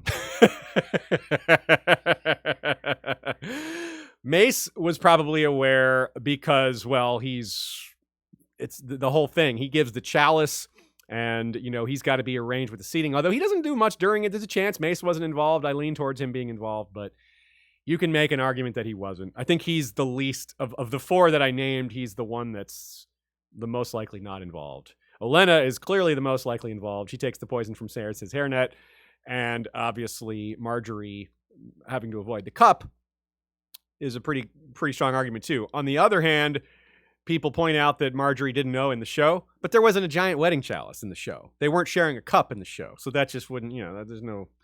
The show is meaningless to helping us in this part. Yeah. Anyway, let's move on a little bit. There's a couple other notes about it. It's crazy how Tywin still clings to decorum as Joffrey is dying. He's like, "Let go, Cersei." This is a grieving mother, man. Your own daughter. Like, let her be in grief. It's crazy. A thin black dog comes up and sniffs Joff's corpse, which is kind of symbolic. It may even relate a little bit to the symbolism. Ranges anywhere from Sandor Clegane to, well, it's a standard old school literary trope of a black dog foreshadowing or indicating death, because this person's already dead. Now, Cersei is really, really interesting here. She doesn't have a big role in the chapter directly because she's mostly just there until she's reacting to her son's death.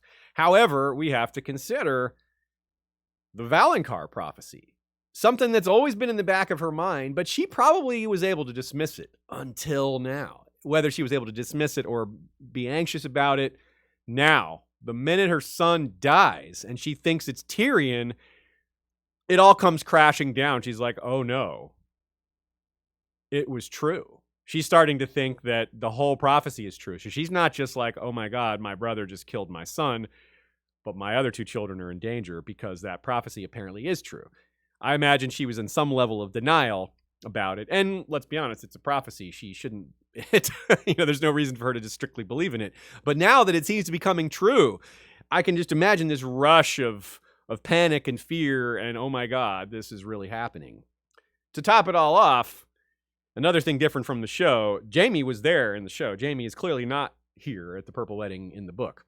And that makes it worse for Cersei, because not only is Jaime's presence not there, which helps her just in general, but she worries he's dead. She's also got a little bit of anxiety about whether he's still alive.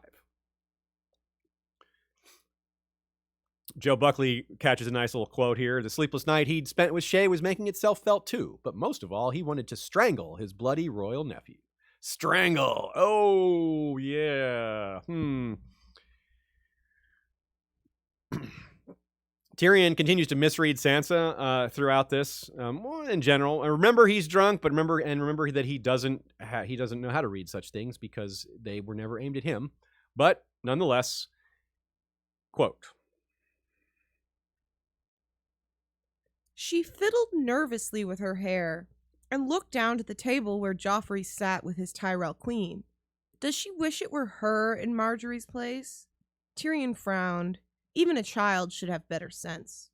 Yeah, Sansa's not jealous. She's concerned. She feels bad. She likes Marjorie, and of course she's anxious about what's coming later. But in terms of just this moment, she's worried for Marjorie marrying Joffrey. She's not jealous of marrying Joffrey. I mean, yes, Sansa should know better, and she does know better. She's not stupid. So that's a thought that's kind of born out of Tyrion's bitterness and drunkenness, I think, because I think if he was sober and in a better mood, that he would realize that that's a silly thought for him to have. Yeah, she's not jealous of that. Now, another great catch by Joe here. No, my lord. She looked away from him and feigned an unconvincing interest in Moonboy, pelting Sir Dontos with dates. She's actually quite interested in Dontos at this point because she's going to be running off with him very soon. So knowing where he's at, keeping an interest in his location and making sure nothing's going on with him is actually kind of important. But of course, Tyrion has no idea about that.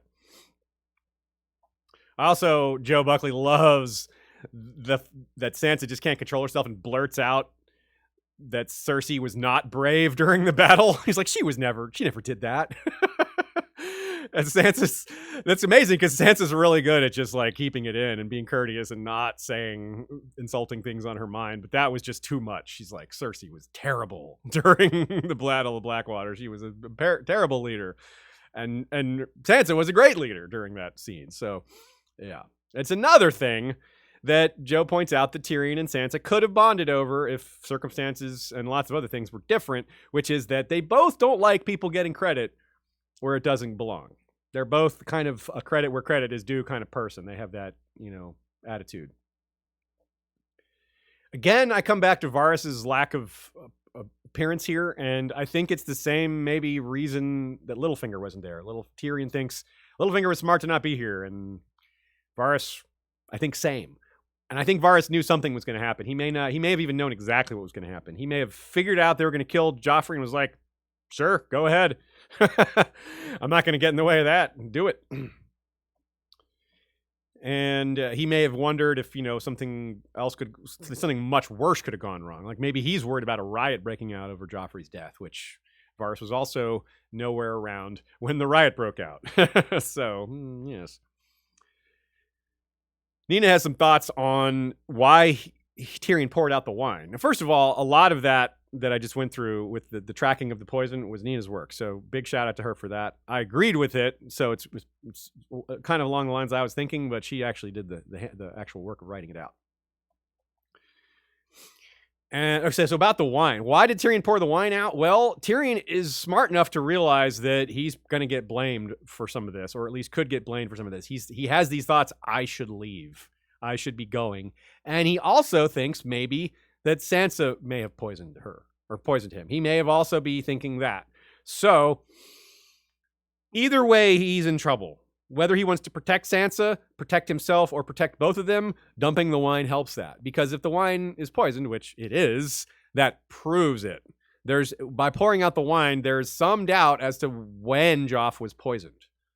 As is evidenced by the theories coming from the fandom that the pie may have been poisoned, or the cream on top of the pie, or something else entirely.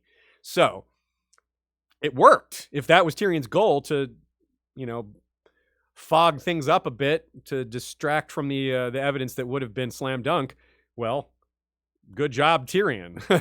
Because, yeah, Sansa and Tyrion would have been more convincingly convicted of this if the wine sitting right there that Tyrion had poured. So it's a little of probably from column A and column B. Now, as I also said, it doesn't end up mattering because they just convict Tyrion anyway. But Tyrion doesn't know that's going to happen. He's just trying to do the right thing he can to try to give himself the best odds here.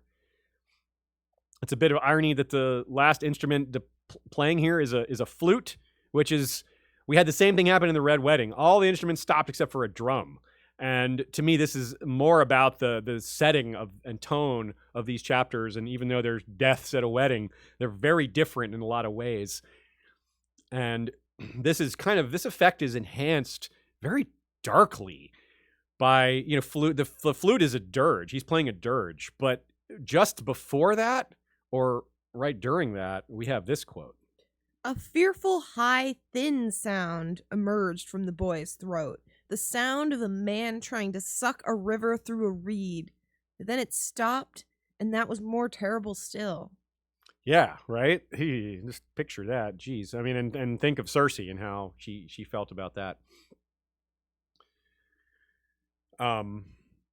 George R. R. Martin weighs in a little bit here on Joffrey's death. He says, Joffrey's a classic 13-year-old bully. Do you know many 13-year-old kids you'd like to give absolute power to?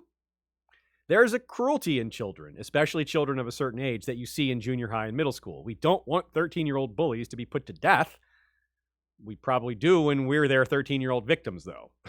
But they grow up, and most of them grow out of it, and sometimes people do regret their actions. But Joffrey will never get that chance. We don't know what he would have become. Probably nothing good, but still, ... And that's what George is saying. He's like, look, ultimately, this is still a child. This is a 13-year-old. Tyrion realizes that as he's dying, as Joffrey's dying. And Cersei, of course, knows this, and Cersei's an awful person, but you can feel some sympathy for a mother losing their child, even if you have none for Cersei or Joffrey as characters.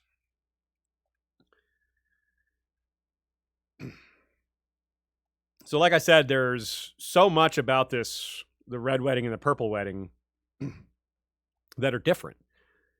And I went through a lot of the setting things, but as far as the aftermath, let's talk about that a little bit.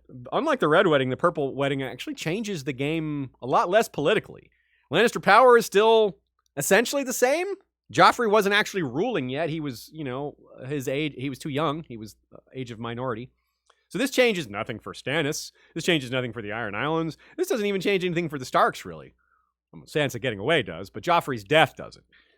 The Red Wedding was about eliminating a faction entirely. The Purple Wedding was about swapping out a chaotic, unmanageable brute of a king on the verge of coming of age for a sweet, easygoing, and controllable, very young king.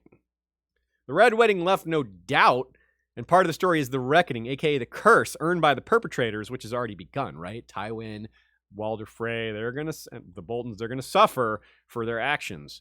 The Purple Wedding is tricky in a lot of ways. Some of the details are hard to pinpoint. There's more debate over what actually happened, but the bottom line that it was the Tyrells, there's not much argument about that. But in world, there is, because to us, the readers, this stuff is clear enough. But in world, the Tyrells are not suspected by hardly anyone. Not out in the world. It's not like suggested. I mean, I bet Varys and Littlefinger, people like that are like, But for the most part, it's pinned on Tyrion and Sansa. And that gives us enduring plot power of an entirely different flavor, since we know they're innocent and unwitting participants. But that die is cast.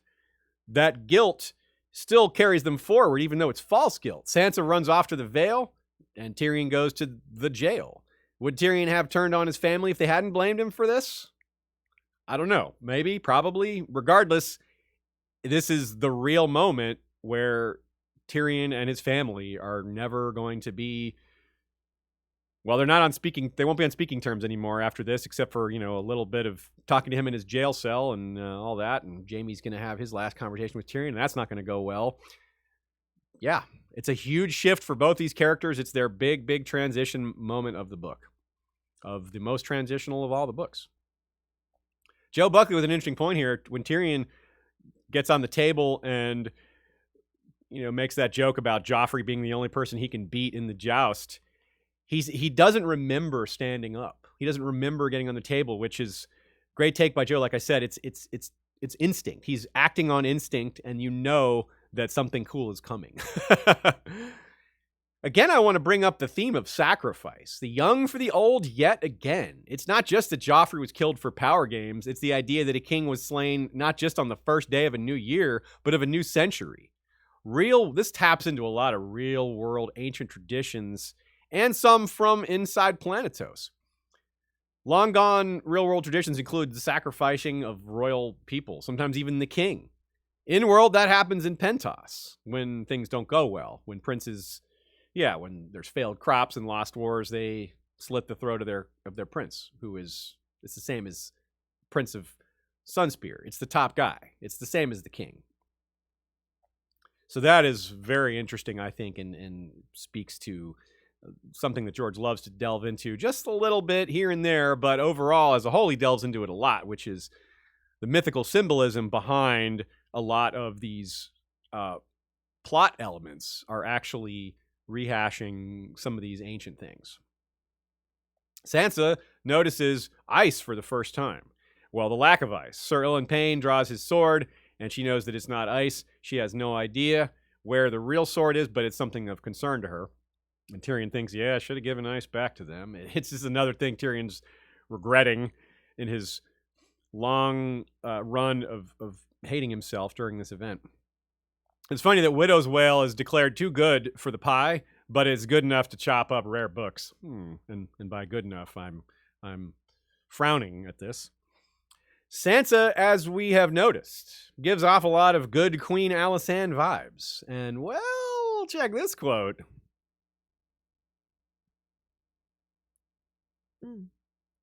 Right.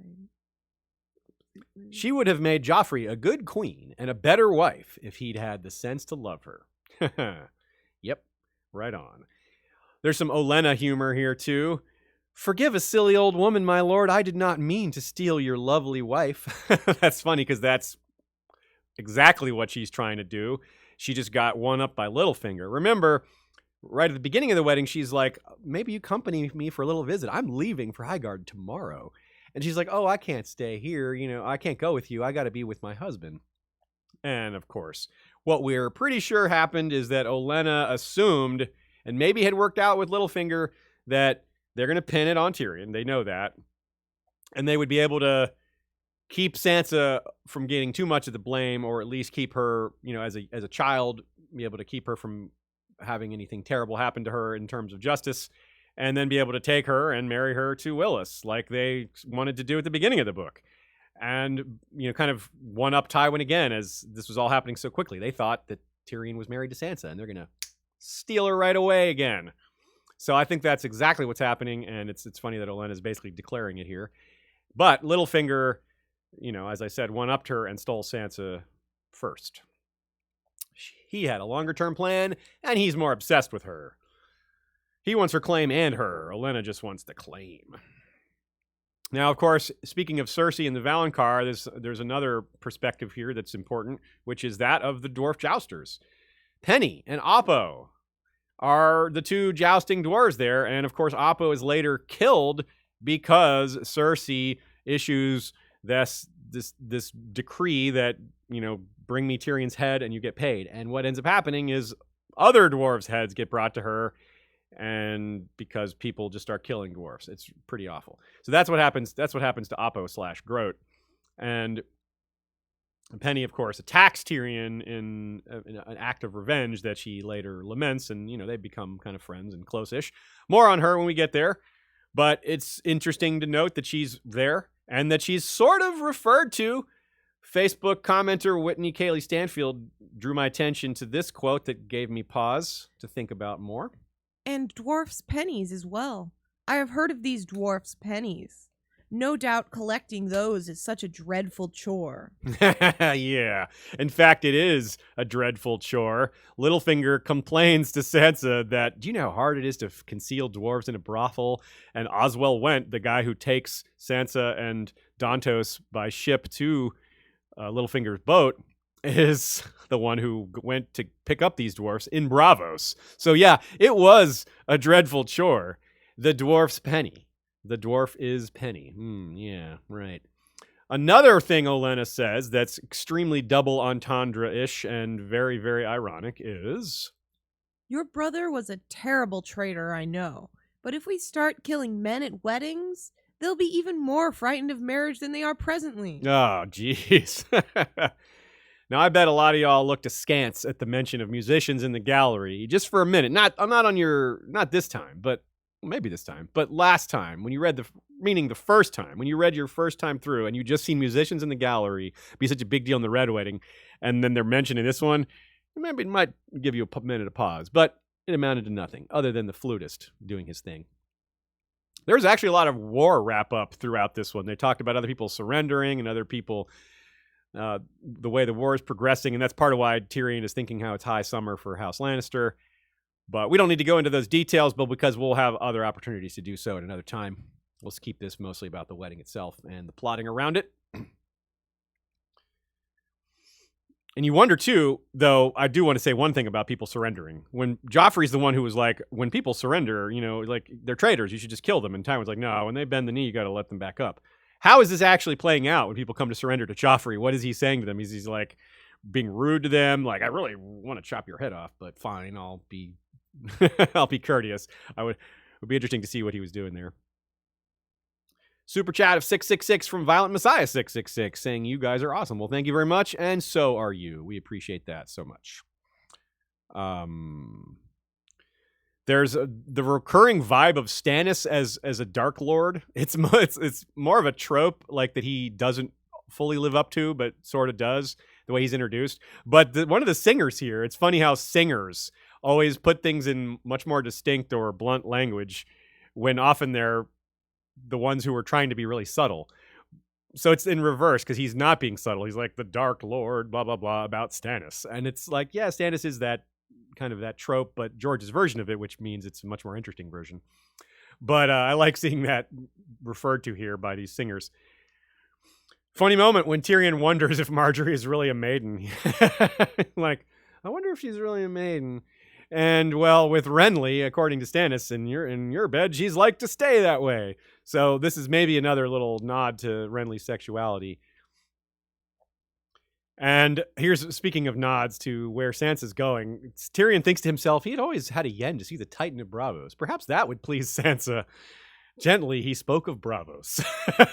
Well, if Sansa only knew, because at this point, Sansa thinks she's going home, which is home Winterfell, which, obviously Littlefinger's taking her to the Vale. And, well, he's not taking her to the Titan of Braavos, but that is his house's sigil. Imagine if Tyrion and Sansa really did just go on vacation. Yeah. Like a honeymoon tour. Yeah, that'd be so awkward. Great, hilarious take by Tree Girl here. When Joffrey is choking and people are just panicking and not knowing what to do, Olenna runs up and it says something like her voice is 10 times bigger than her and says, "Don't just stand there, you dolts, help your king." So Tree Girl says, Olenna has a battlefield voice. Yep, she clearly does. And Liet Rubenfeld says, I think Cersei purposely used her old wedding cloak, implying Marjorie is used and denying her the maiden queen appearance. Ooh, I did not think of it that way. That's a good call. And as always, these are not competing ideas. Liet's idea here that the wedding cloak implies Marjorie is used by Cersei absolutely can be true, and I like it. I'm going to say yes, that's probably true. It doesn't mean the other points we made aren't true, and I don't think Liet's saying that either, to be clear. I don't think she's saying that. But this is so often with George, multiple meanings for the same event. He's so good at that, layering them. And generally, if you catch one, yeah, I'm usually going to accept it unless it counteracts or contradicts something else, or if I just don't think it fits. That one I think fits very well. Like a cloak. All right. We are ready to move on from the Purple Wedding. That was, like I said, a long chapter. 61 minutes. I think it's the third longest chapter in all of A Song of Ice and Fire. I didn't actually look that up. I know Crescent is number 1, and that Sansa chapter is number 2, if I'm remembering correctly. Anywho, we'll check that out some other time. Sansa 5 is where we are now. Sansa 5 is Sansa gets on a boat because of the implication, aka the one where Dontos dies. Sansa's moment comes to escape. She faces it very bravely, but it's absolutely and completely a lie because it's not really an escape. And she unwittingly becomes implicated in that lie, and worse, regicide. The opening line is, far across the city, a bell began to toll. Yeah. As well as being a nice little callback to when it all changed in Game of Thrones when Robert died, meaning the bell. As Sansa will note in a minute, we at least get this reassurance that she's gotten at least a little ways away from the throne room. So she's at least made some progress towards her escape. But it serves to give us a little bit of tension because She hasn't escaped. She's in the process of it. And who knows what'll happen. You know, I wouldn't personally, going way back to the first time I read this book, I wouldn't say that I saw Dontos' death coming when I first read it, because honestly, I wasn't thinking about what was next at all. It was a roller coaster ride, fire hose mode, right? But that said, it was not a surprise. It was like, oh yeah, of course, this guy's getting killed here. Years later, I see the layers in which George R. R. Martin shows us why Littlefinger kills him. Even though it wasn't a surprise at the time, some of the nuance may not have been so obvious. On one hand, or one layer, it's pretty straightforward. Villains killing people who can spill their secrets is a highly familiar trope, in part because it's completely realistic. That's a real-world thing. People kill people who have their secrets or do things to shut them up. That's completely realistic. Littlefinger points out that a man who sells you secrets for gold will eventually sell your secrets too. Hypocritical, but accurate. He also points out that drunk people can't be trusted with secrets. Also accurate. Less hypocritical for him too, because, you know, he's not a big drinker, but he did trust Dontos with a bit of secrets, but only in the short term.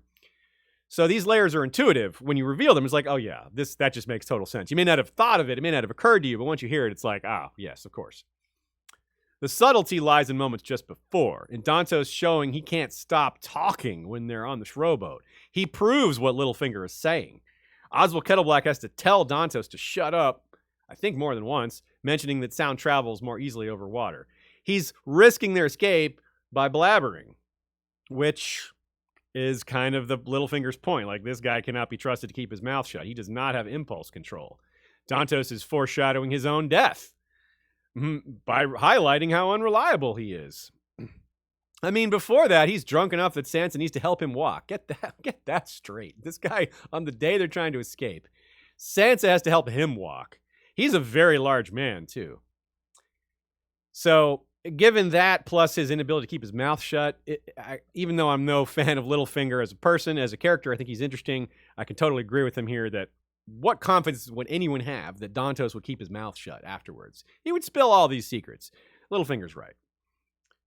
And as they're leaving, Sansa blurts out that he's not supposed to be wearing his knightly garb because Joffrey said it would be his death if he did so. Ooh. It's humorous in the moment because Sansa's like, oh, yeah, Joffrey's dead, so it doesn't matter. But, so Joff's decrees are irrelevant. But George R. R. Martin's sense of irony is definitely not irrelevant. This is the actual line he says.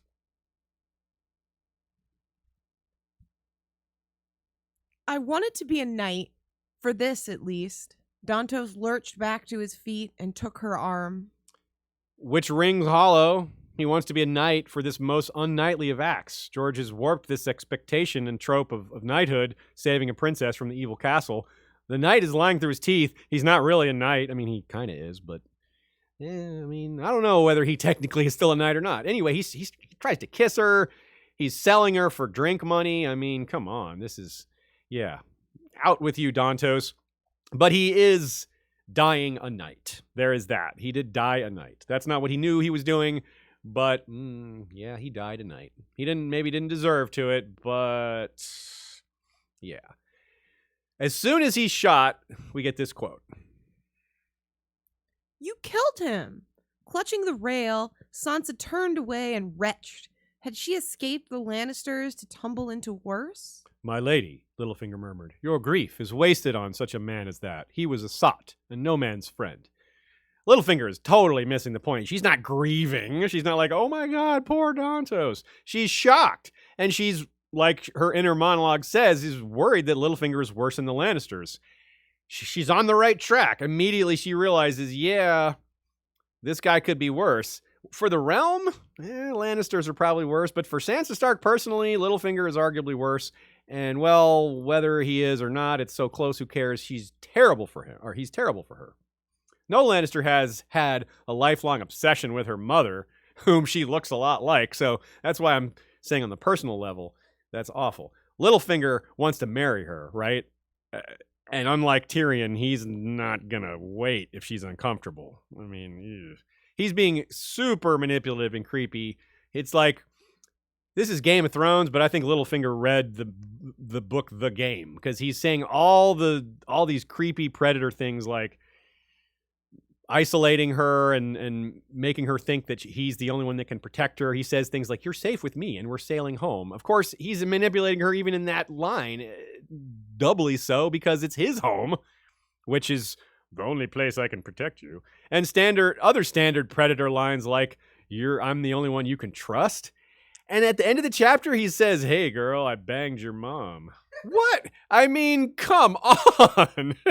Like, Jesus. And he flat out says that he just straight up can't wait to tell her that, "Yep, I set up Tyrion." He just can't wait to spill that, just like show how clever he is. But he's just completely misreading her. See, Littlefinger is great at reading people in terms of power dynamics, in terms of like what they're after, what moves them in terms of what their motivations are for gaining power. But when it comes to things like this, like safety and feeling secure and feeling happy and things like that, like more normal positive emotions, Littlefinger has no idea what he's doing. And that's where I think that's why Varys, I think, is a more skilled player of the game than Littlefinger, because Varys does get those things. Varys has had real suffering in his upbringing. He didn't just, I didn't get the girl I loved when I was a teenager. I mean, Varys had his manhood cut off, things like that. He was starving in the streets, so he's got a much different perspective on common folk. Littlefinger does not. Littlefinger doesn't have that thing, and I think that might be ultimately what becomes his undoing. He's already making these mistakes and judging Sansa's emotions here, and I think that's going to be it's going to end with his death. Here's a quote that Joe wanted us to take a look at. "The gods are just," thought Sansa. Robb had died at a wedding feast as well. It was Robb she wept for, him and Marjorie. Poor Marjorie, twice wed and twice widowed. I like how Joe words it. There must be entire vats of adrenaline pumping through her veins at the moment, with the thrill of escape, the actual getting away, getting caught by whoever, maybe Tyrion, maybe Kingsguard, who knows whether Dontos is actually going to be able to pull this off or not, because I wouldn't be so confident in Dontos given he's falling down drunk. Plus, climbing down that stairs, making that climb she made, that's terrifying too. I'm a climber and that's terrifying. I mean, damn, you're climbing a rock face that you didn't get a look at during daylight, and her with no climbing experience at all. I mean, I guess if drunken, overweight Dontos can do it, maybe it's not as bad as I think, but still, for her, she was terrified, and I get it. She's not a climber, and she doesn't even get outside the Red Keep very often for physical activity. We saw she was riding with Marjorie for a while. They were getting to ride horses, and then that dried up because the Tyrells kind of abandoned her when she married Tyrion.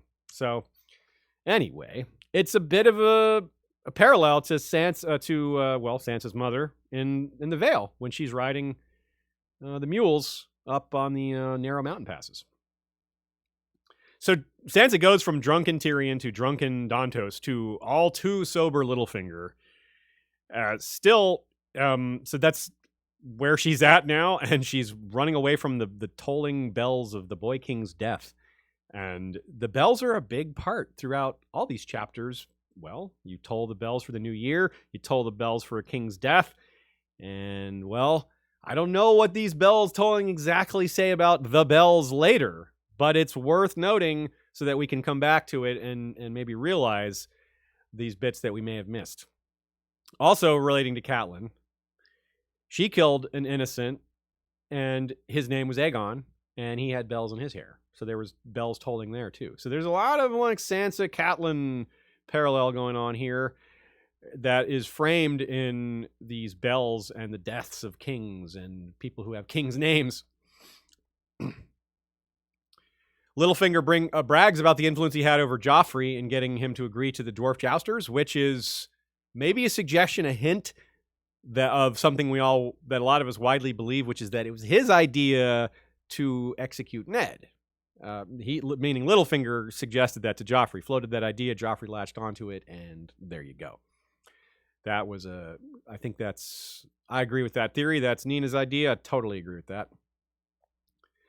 Here's something both Joe and Nina caught, same here as well, but we all have different takes on it, so I'm going to mash it all together and give you sort of a combo take. Littlefinger claims he had no motive in murdering Joffrey, but that is not true. He's either lying or misremembering, probably lying because he's a liar.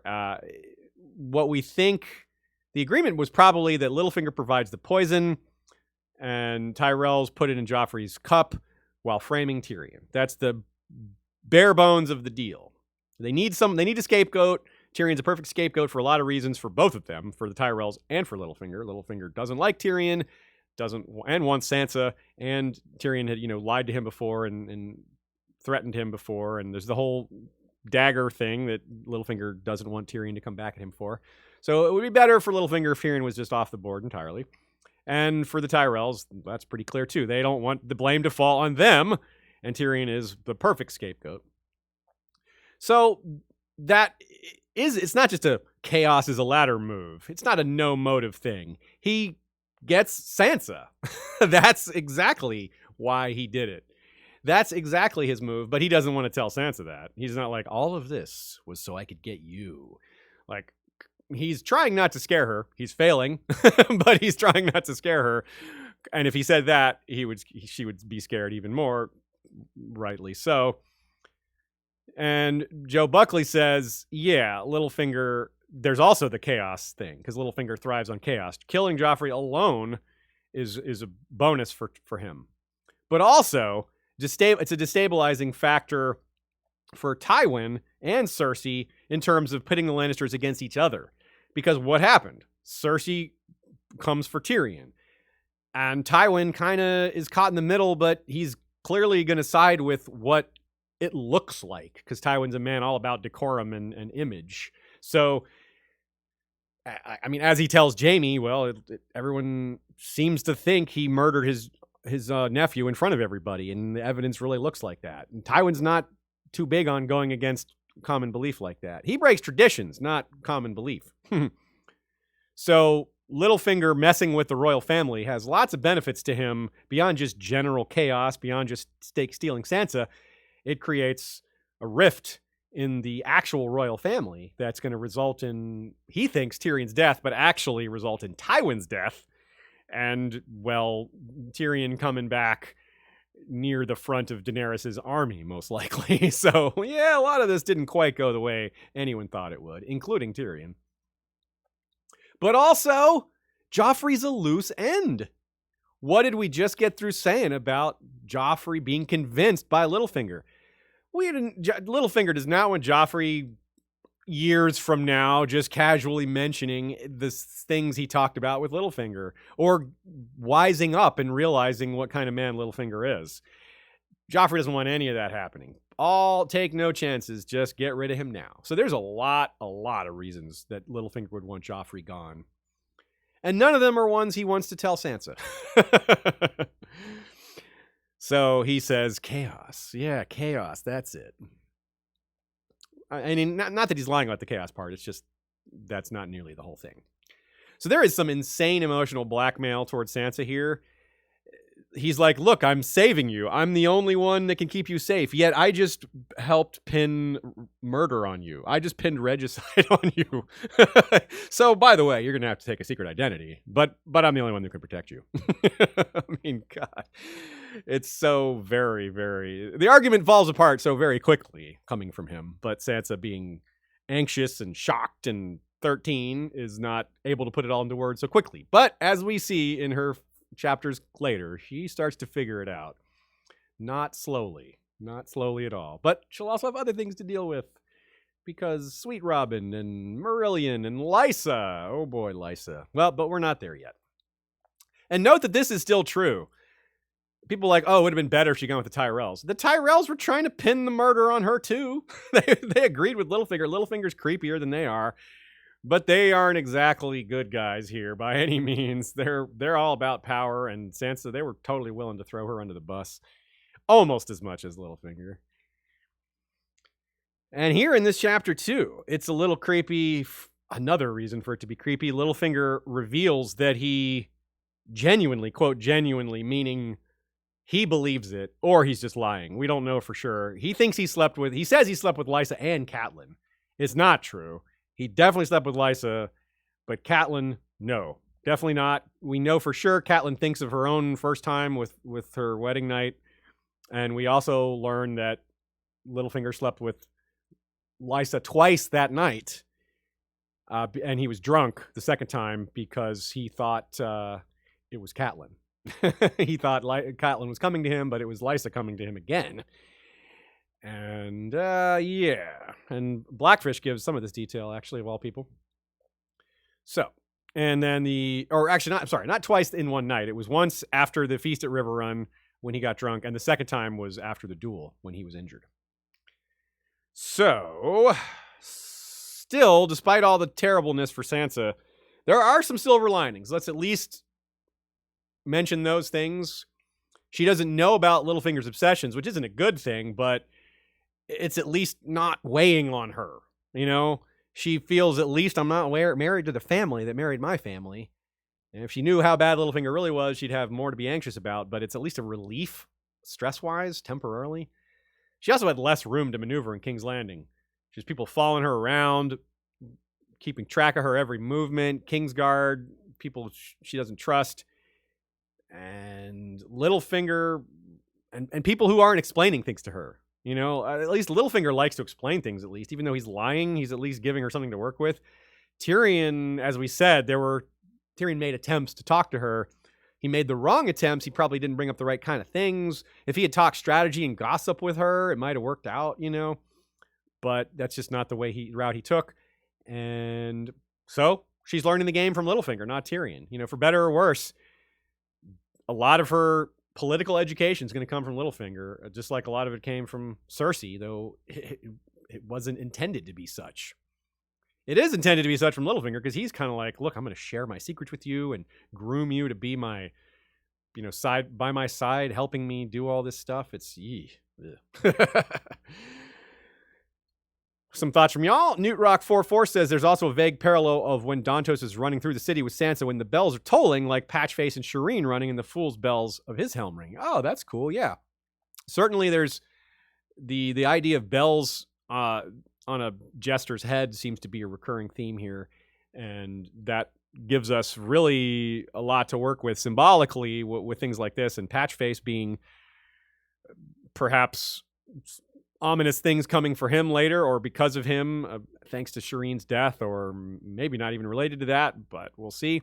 Same deal with Dontos. And there's just so many of these fools that are actually kind of a part of the narrative by being so adjacent to these other major characters.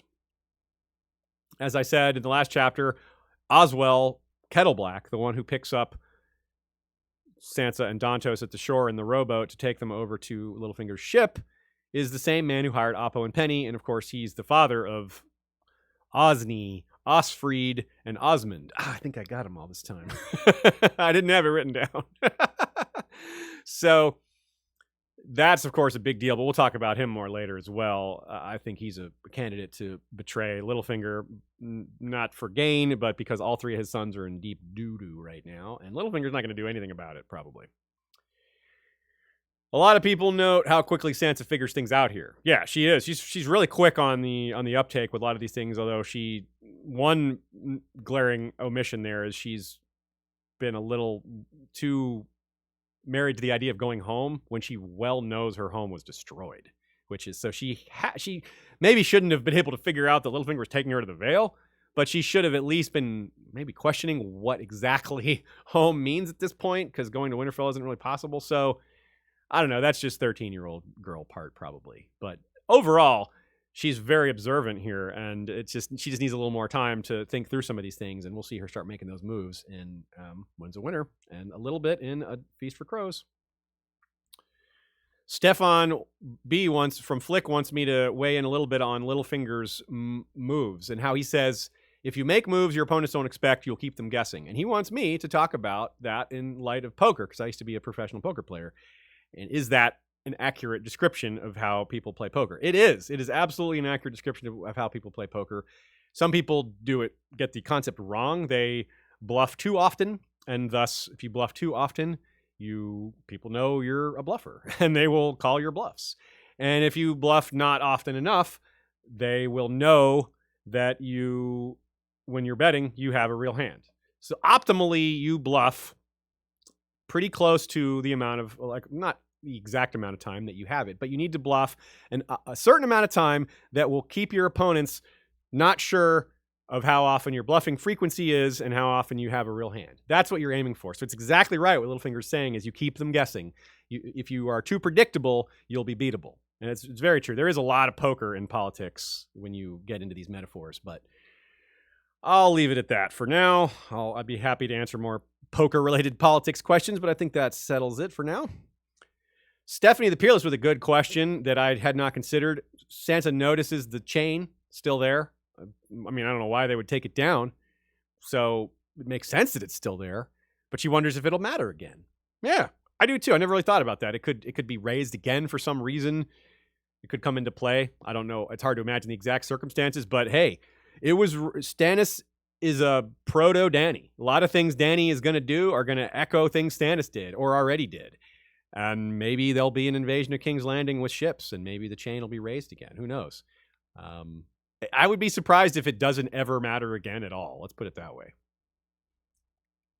Littlefinger says to Sansa something that I find hilarious, something that may also lead to his undoing even more directly. He says, the Godswood is the only safe place from Varys and his whispers. Okay, first of all, I don't even think that's true. That Varys could, as we see, what's-his-face, Wex hides in a weirwood tree and overhears planning from Asha and Lewin and the split of Bran and Rickon. So people can hide in trees. However, that's not really the point I'm trying to make. The point I'm trying to make is the trees listen. The Godswood listens. Bran may see the stuff with the dagger and may see the stuff with Sansa and may be the one to fill out the picture of Littlefinger later that enables the Starks to have enough evidence to move against him, to have him executed. Who knows? Again, I'm not going to rely on the show for what actually happens, but the high points, the basics, some of them are going to be similar. And meaning that Bran's weirwood visions may assist in the outing of Littlefinger. Though I don't think it's necessary to. I think the show did that without needing to. I think that Littlefinger's own actions are quite enough. Thank you very much. But we'll see. We'll see. Very curious about that. And now, our last chapter of the day, Jaime 7, the one with sex by a corpse, a.k.a. the Bachelord Commander Jaime edition. An extremely dark chapter, really. Honestly, I think it's way darker than the Purple Wedding. Not only do we have the events listed in the title and an uncomfortable argument with Tywin, but we haven't had a Jaime chapter since before the Red Wedding. Which means, well, that means we have to have these characters in this chapter react to both Red and Purple Weddings. The last Jaime chapter was Bear Pit, Big Dream, right? That was a while ago, huh? That's just before the chapter where Catelyn and Robb talk about Robb's will. So we're way past that. In this one, he and Brienne, like I said, have to react to these events. And, well, here's how it starts. Quote. The king is dead, they told him, never knowing that Joffrey was his son as well as his sovereign. On the road from Harrenhal, they heard about the Red Wedding, and when they arrive at King's Landing, they hear about the Purple Wedding. Makes sense. Again, I must remind you all, since we're talking about them both side by side, the Purple Wedding is a fan term. It's not said anywhere in the books. Red Wedding is said in the books. That is the official in-world nickname for it. Purple Wedding is something that we fans made up. So just keep that straight. Not a big deal, but good to know. He, meaning Jaime, thinks back to hearing about the Red Wedding with Brienne and them at a place called Brindlewood from a knight of House Beesbury. Fitting, I suppose, because the news stings. Yeah. Brienne, though, not Jaime so much. He was like, oh, wow, Robb Stark dead? That is big news, but he's not sad about it. He's not kind or unkind about it to Brienne, really. He just kind of, states the simple truth, something we've been saying for a while in a variety of ways about how these power games work and how predatory they are. And here's a good example of that in this quote we've got here, talking about how people come for weakness. My father had the Rains and Tarbecks, the Tyrells have the Florents. Hoster Tully had Walder Frey. Only strength keeps such men in their place. The moment they smell weakness, during the Age of Heroes, the Boltons used to flay the Starks and wear their skins as cloaks. Exactly. That's what happened to Robb. The weakness was smelled. We talked about that a lot at the time, and they jumped on it. Same thing here. People jumping on weakness, capitalizing on it, taking it for themselves. George uses vivid descriptions of color in particular as a device to help us imagine what we're seeing, but he also uses it as for thematic patterns.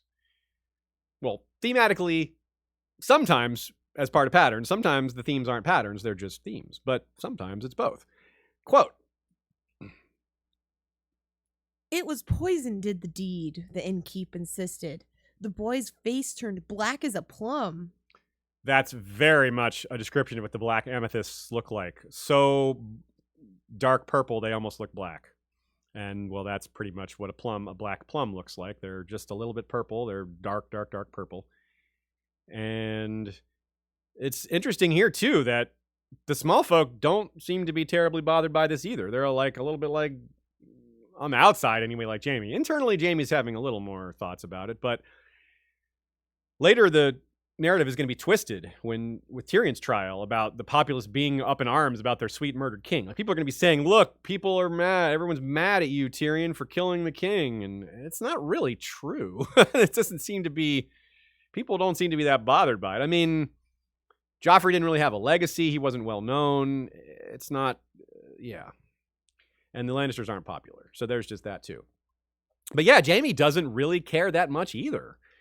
It makes sense that he'd think more about the purple wedding more than the red wedding because it's more relevant to him, and he just found out about it right when this chapter begins. But he does think about Joffrey, but it's mostly just negative stuff or not caring. And, like, for example, out of all the memories we've been through in the last 6 Jaime chapters, all the inner monologues and musings about knighthood, oaths, family pressure, heirs, Brienne, Tyrion, Cersei, lots of Cersei. Fatherhood's barely come up at all, right? It just isn't a big part of his character. Again, this guy's not on a redemption arc. You could call it a semi-redemption arc, I think, but redemption means redeeming the things you did. He doesn't think about Bran that much at all. He doesn't really think about the harm he's done. He's really more just trying to be a better person going forward, although this chapter is not an example of it. Not at all. This is a little bit of backsliding, which is kind of, maybe it's an example, George showing us 2 steps forward, 1 step back. But it's still, I don't think, going to result in a full redemption. It may not even get close, actually, if the show is any indication. But with Jaime, it's more of he's just not the man he was. He's changed. He's different. And the man he is now is a lot better person. He's got some honor. Maybe he even has a lot of honor. Not in this chapter, but what he's growing into. Still, unless he specifically makes good on the things he did wrong in the past, that's not really redemption. That's just turning a new leaf, right? Which is still a good thing, but, trying to be clear here. So how many times, Joe looked this up, how many times does the word Joffrey come up in Jaime's first 6 chapters? 3 is the answer. One of them is part of Brienne's dialogue. Another was him just popping up in the Weirwood dream. An aspect of the dream Jaime does not give further consideration to, by the way. If we need further proof, there's this quote. He tried to bring the boy's face to mind, but his features kept turning him into Cersei. Joe has a really brilliant take here. Jaime is thinking of Joffrey as an extension of Cersei. It's all about Cersei, and Joffrey's just a piece of that. And with him being gone, fine, that's just it. He's just how he thinks of Joffrey's death and how it will affect Cersei. He doesn't think about Joffrey and how sad that is. He thinks about her and how it's going to impact her. Joffrey's the MacGuffin to affect Cersei's behavior. He's not a person in this exercise. Further evidence of his own thoughts and him thinking through this comes as the ride continues. Quote, "Men were supposed to go mad with grief when their children died, he knew. They were supposed to tear their hair out by the roots, to curse the gods and swear red vengeance. So why was it that he felt so little? He pictured Joff lying still and cold, with a face black from poison, and still felt nothing. Perhaps he was the monster they claimed. If the Father above came down to offer him back his son or his hand, Jaime knew which he would choose. So he is thinking about it a lot, but he's just thinking about how he's beating him, maybe not beating himself up, but a little bit maybe. Mostly he's I think he's just puzzled. But also he's a mix of other emotions because he's just gotten back to King's Landing after so long and he's so ready to see Cersei. And that is really filling him with a lot of pathos that's affecting everything he's thinking about. Like this, like how he's making Joffrey's death about Cersei. But it also affects how he sees Brienne. It's like, we've used the analogy like an addiction for Jaime and Cersei. And it's somewhat fitting. It's somewhat not fitting because there's so many things different about love than drug addiction. But arguably, this isn't love at all. It is some sort of thing that Jaime needs for himself that isn't better. That's better called something other than love. But it is certainly a strong feeling, whatever it is. And it's overwhelming him. And it takes him kind of back. Like I said, it's backsliding a bit. He starts to think again of Brienne in some of the same negative ways he thought of her at first. And just kind of childish, like, oh, I'm so sick of her. She's ugly and boring and all this other stuff.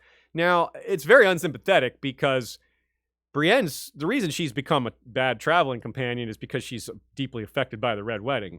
And so Jaime just has no sympathy for that, which is not a great look for him.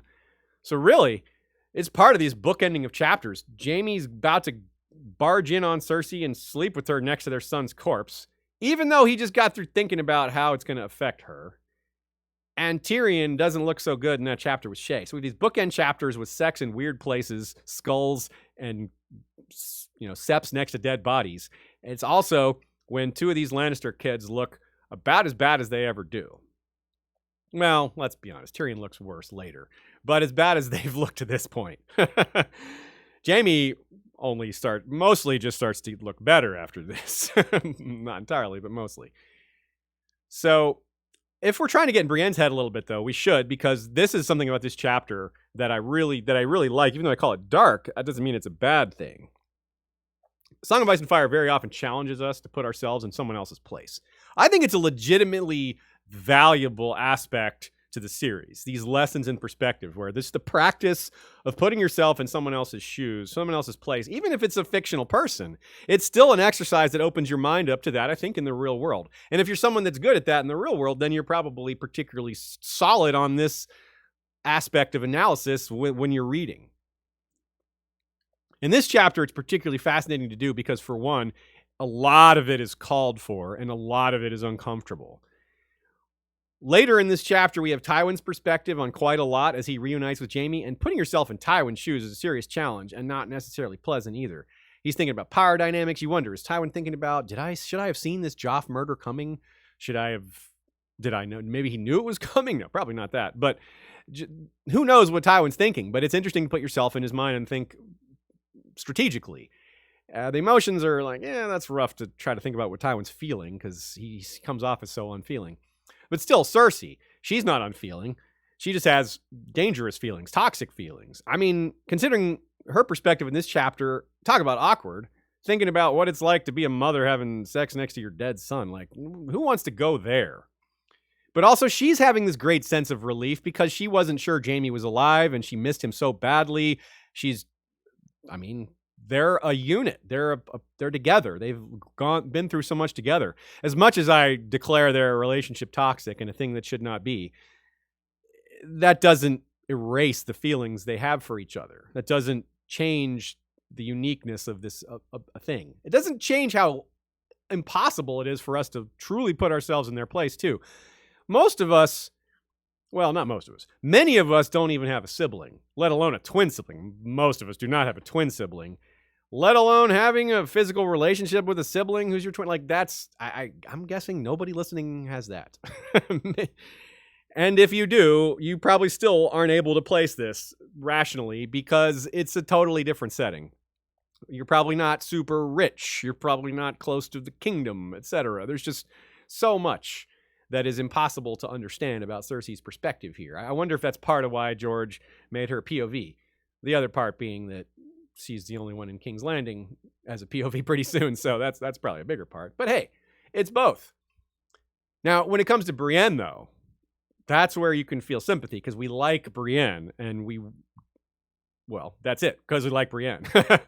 Trying to put yourself in her place is hard, too, and painful, because she's forced out of her, she's faced with failing to protect Lady Catelyn. She took a vow to her, and now, well, she wasn't there. I mean, it's not her fault, but you know how these types of people think. Someone who takes duty very seriously isn't going to be like, oh, well, I couldn't have done anything about it. I wasn't there. That's not how Brienne thinks. She's like, I could have done more. I could have been there. I should have been there. That's how her mind's going to operate. She's going to think about what she could have done differently.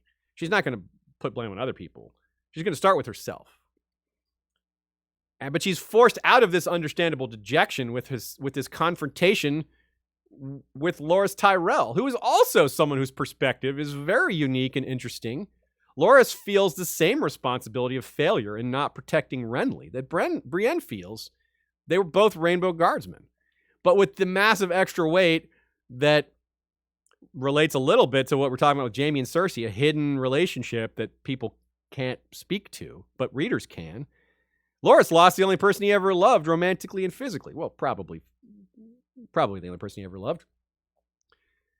And he's a big, interesting part of this chapter, a character that hasn't really been a big part of the narrative too much, but is going to be a bigger part going forward for a little while. And I think he's a pretty interesting guy.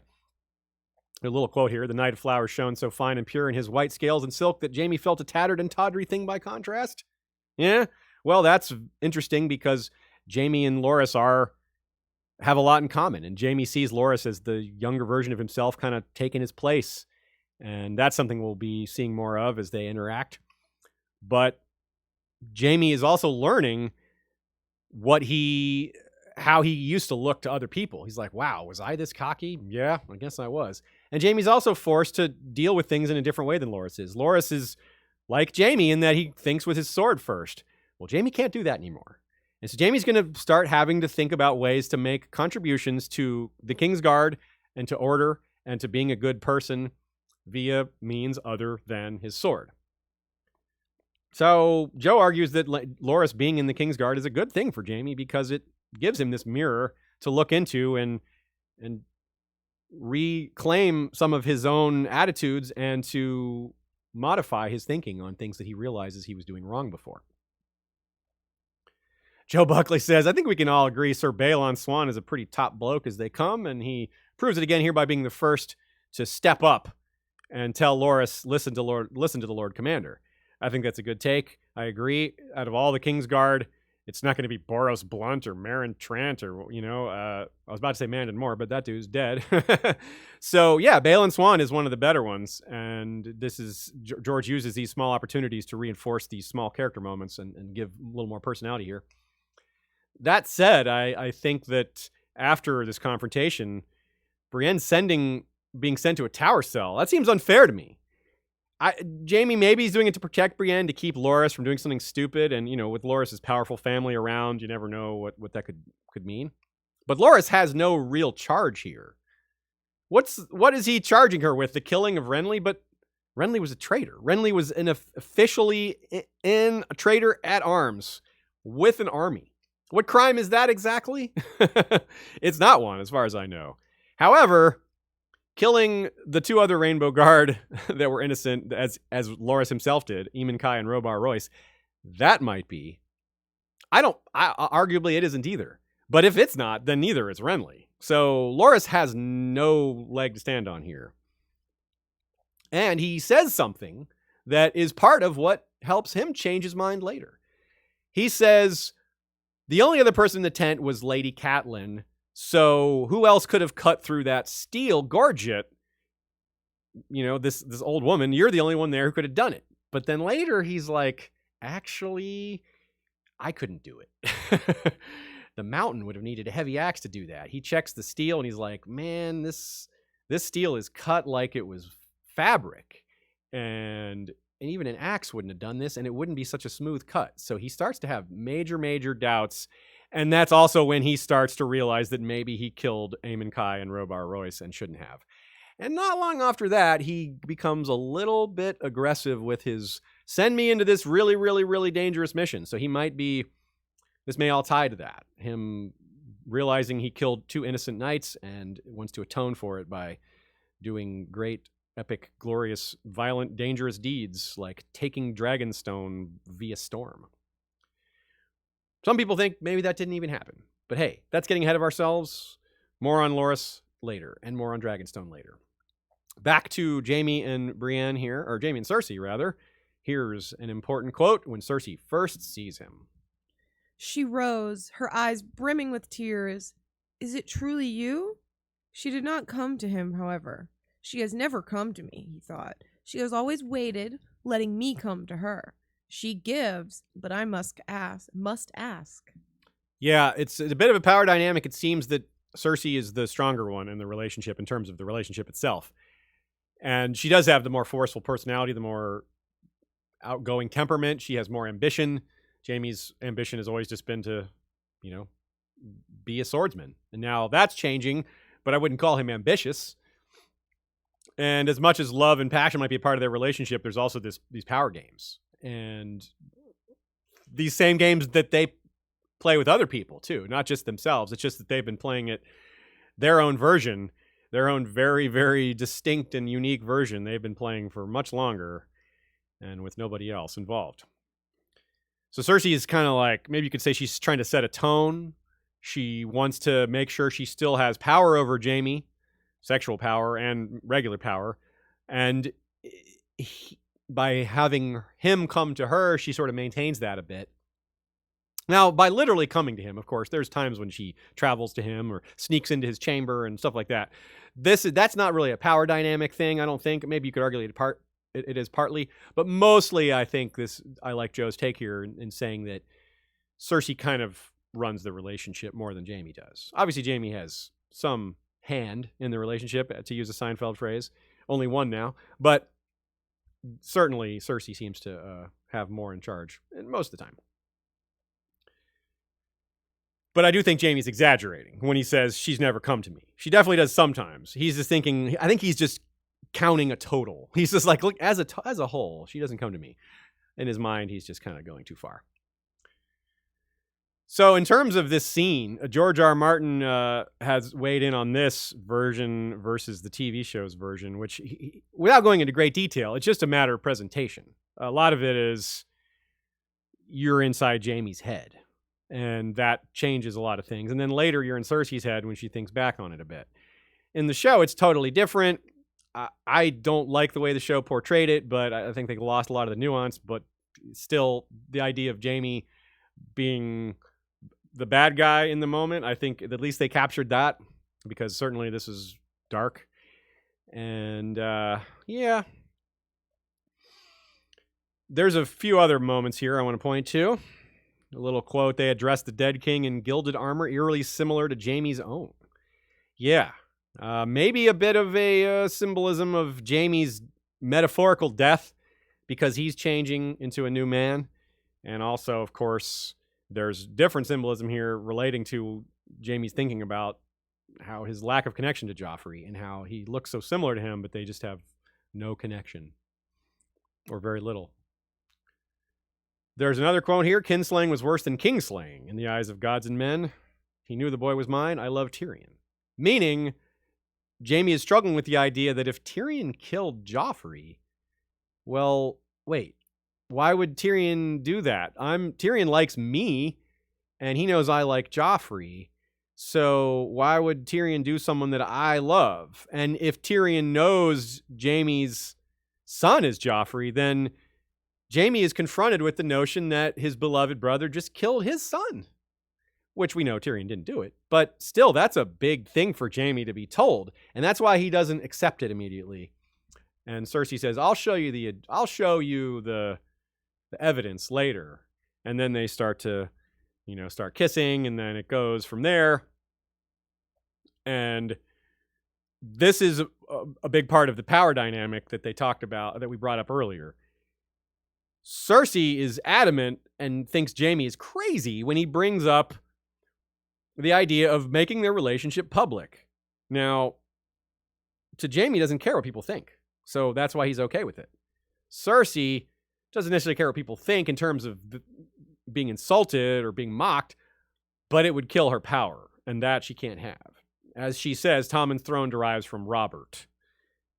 And that's, yeah, if Jaime and Cersei go public with their relationship, then all the incest rumors about Joffrey and Tommen's parentage come out, and they lose their throne. I mean, on one hand, you can see that's where Cersei's head is at. On the other hand, Jaime is being a bit of a weirdo and just brushing that off. Like, you know that she's not just going to accept this. All I want is you. Yeah, okay. But it's not just as simple as pushing everything else aside. Yeah. And also, Jaime's a little delusional in thinking that when he says, let father sit the throne, that is...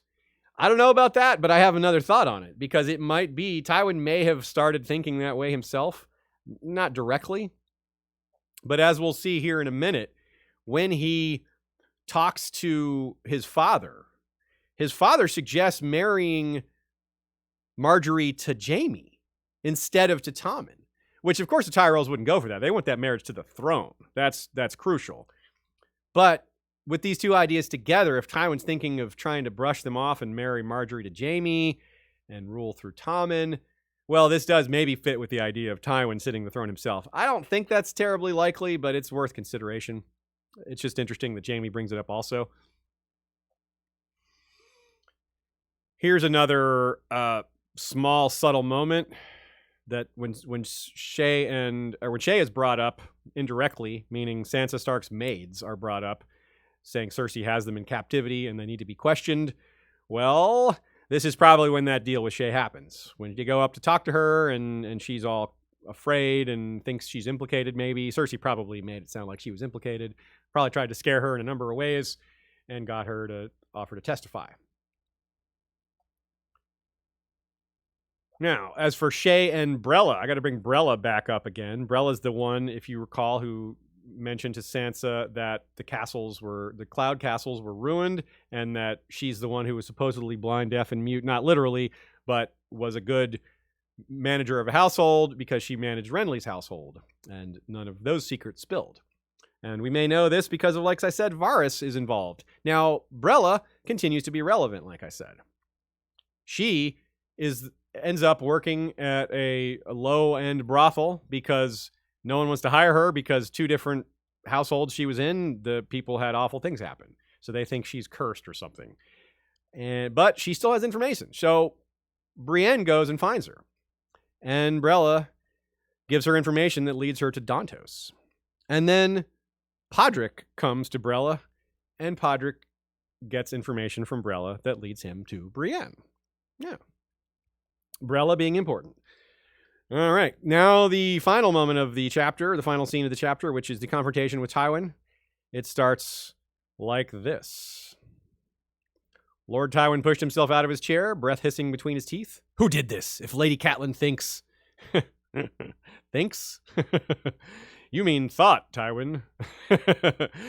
Lady Catelyn is quite dead. You had a hand in that, if you recall. And you know that she's gone. So, interestingly, this is perhaps the most emotional we see Tywin, just jumping out of his chair, reacting. Usually he's so very composed. He was more composed to Joffrey's death. I mean, anyway. And it's so hypocritical here because if Lady Catelyn did it, it's like, no, it was Vargo Hoat, the guy you hired and brought to Westeros. And he still doesn't, cop to any responsibility for that. But he does say he wants to kill them. And he says that every single one of them will hang. And this is a good example of the dichotomy between Tywin's ability to predict things and his ability to read people. Like Littlefinger, he understands logistics and desperation and what people will do when they have little else they can do. He understands politics. He understands power games. He does not understand people's emotions and relationships and things like that. So when he says, they'll make for the ports, I'll warrant, or try to lose themselves in the woods, referring to the brave companions who are now on the run, he's completely right.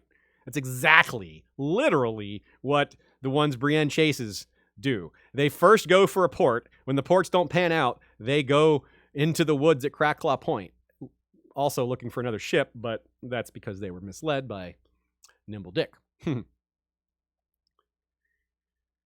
But there are still other brave companions still on the loose even now, even where the books are now. And of course, Tywin will not be the one to corral them, but Jaime might. Jaime might. We'll see. So Tywin's really focused on the revenge aspect of this because those brave companions there's no real power to them anymore. This is also the chapter where he reveals that Vargo Hoat's arms and legs or hands and feet have been chopped off by Gregor, and soon enough he'll be dead.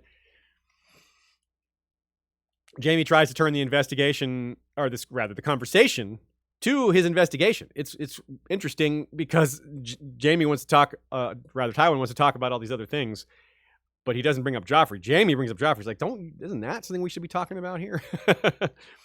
Because Tywin is trying to give Jaime the sword, Oathkeeper, before they even talk about Joffrey's death. And he's like, hang on the gift, Dad.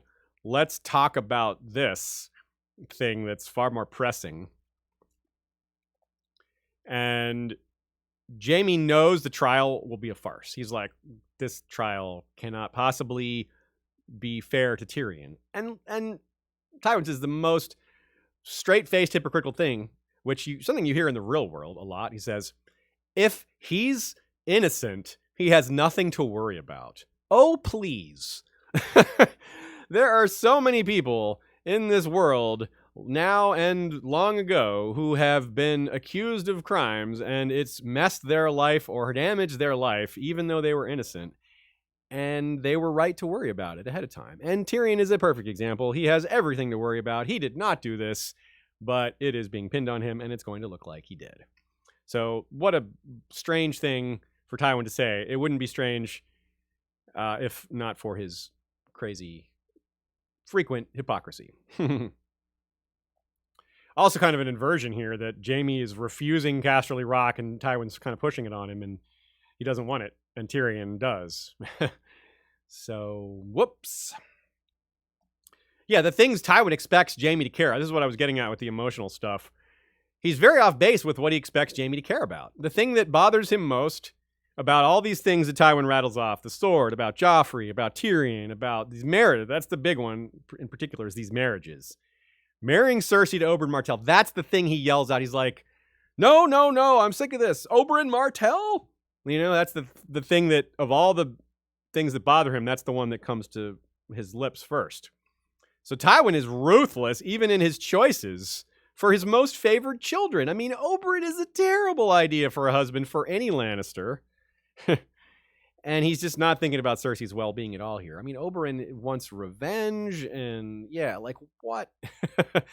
It's again thinking that he can buy them off. He thinks that the bribe of his daughter, who is connected to this most powerful family connected to the throne, will be enough to get them to set aside their revenge, which is a deep, deep misunderstanding of how people react and care about things like revenge. You can't really... There's a lot of people who you can't buy them off no matter what. Like you could offer them all the Golden Casterly Rock, literally, and it still wouldn't be enough. And that comes back to my older point about the Targaryens. The Targaryens had real threat of violence. They had real danger they could imply to people with their dragons. Even Tywin Lannister and his Reigns of Castamere can't frighten people to that degree. He does not have that in his arsenal.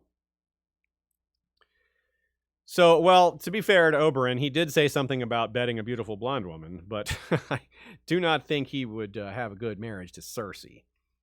Now, another example of Tywin just getting it wrong here is Tywin, when Jaime's like, Marjorie, I don't want to marry Marjorie. I don't want to marry Joffrey's widow. And Tywin's like, but they insist she's still maiden.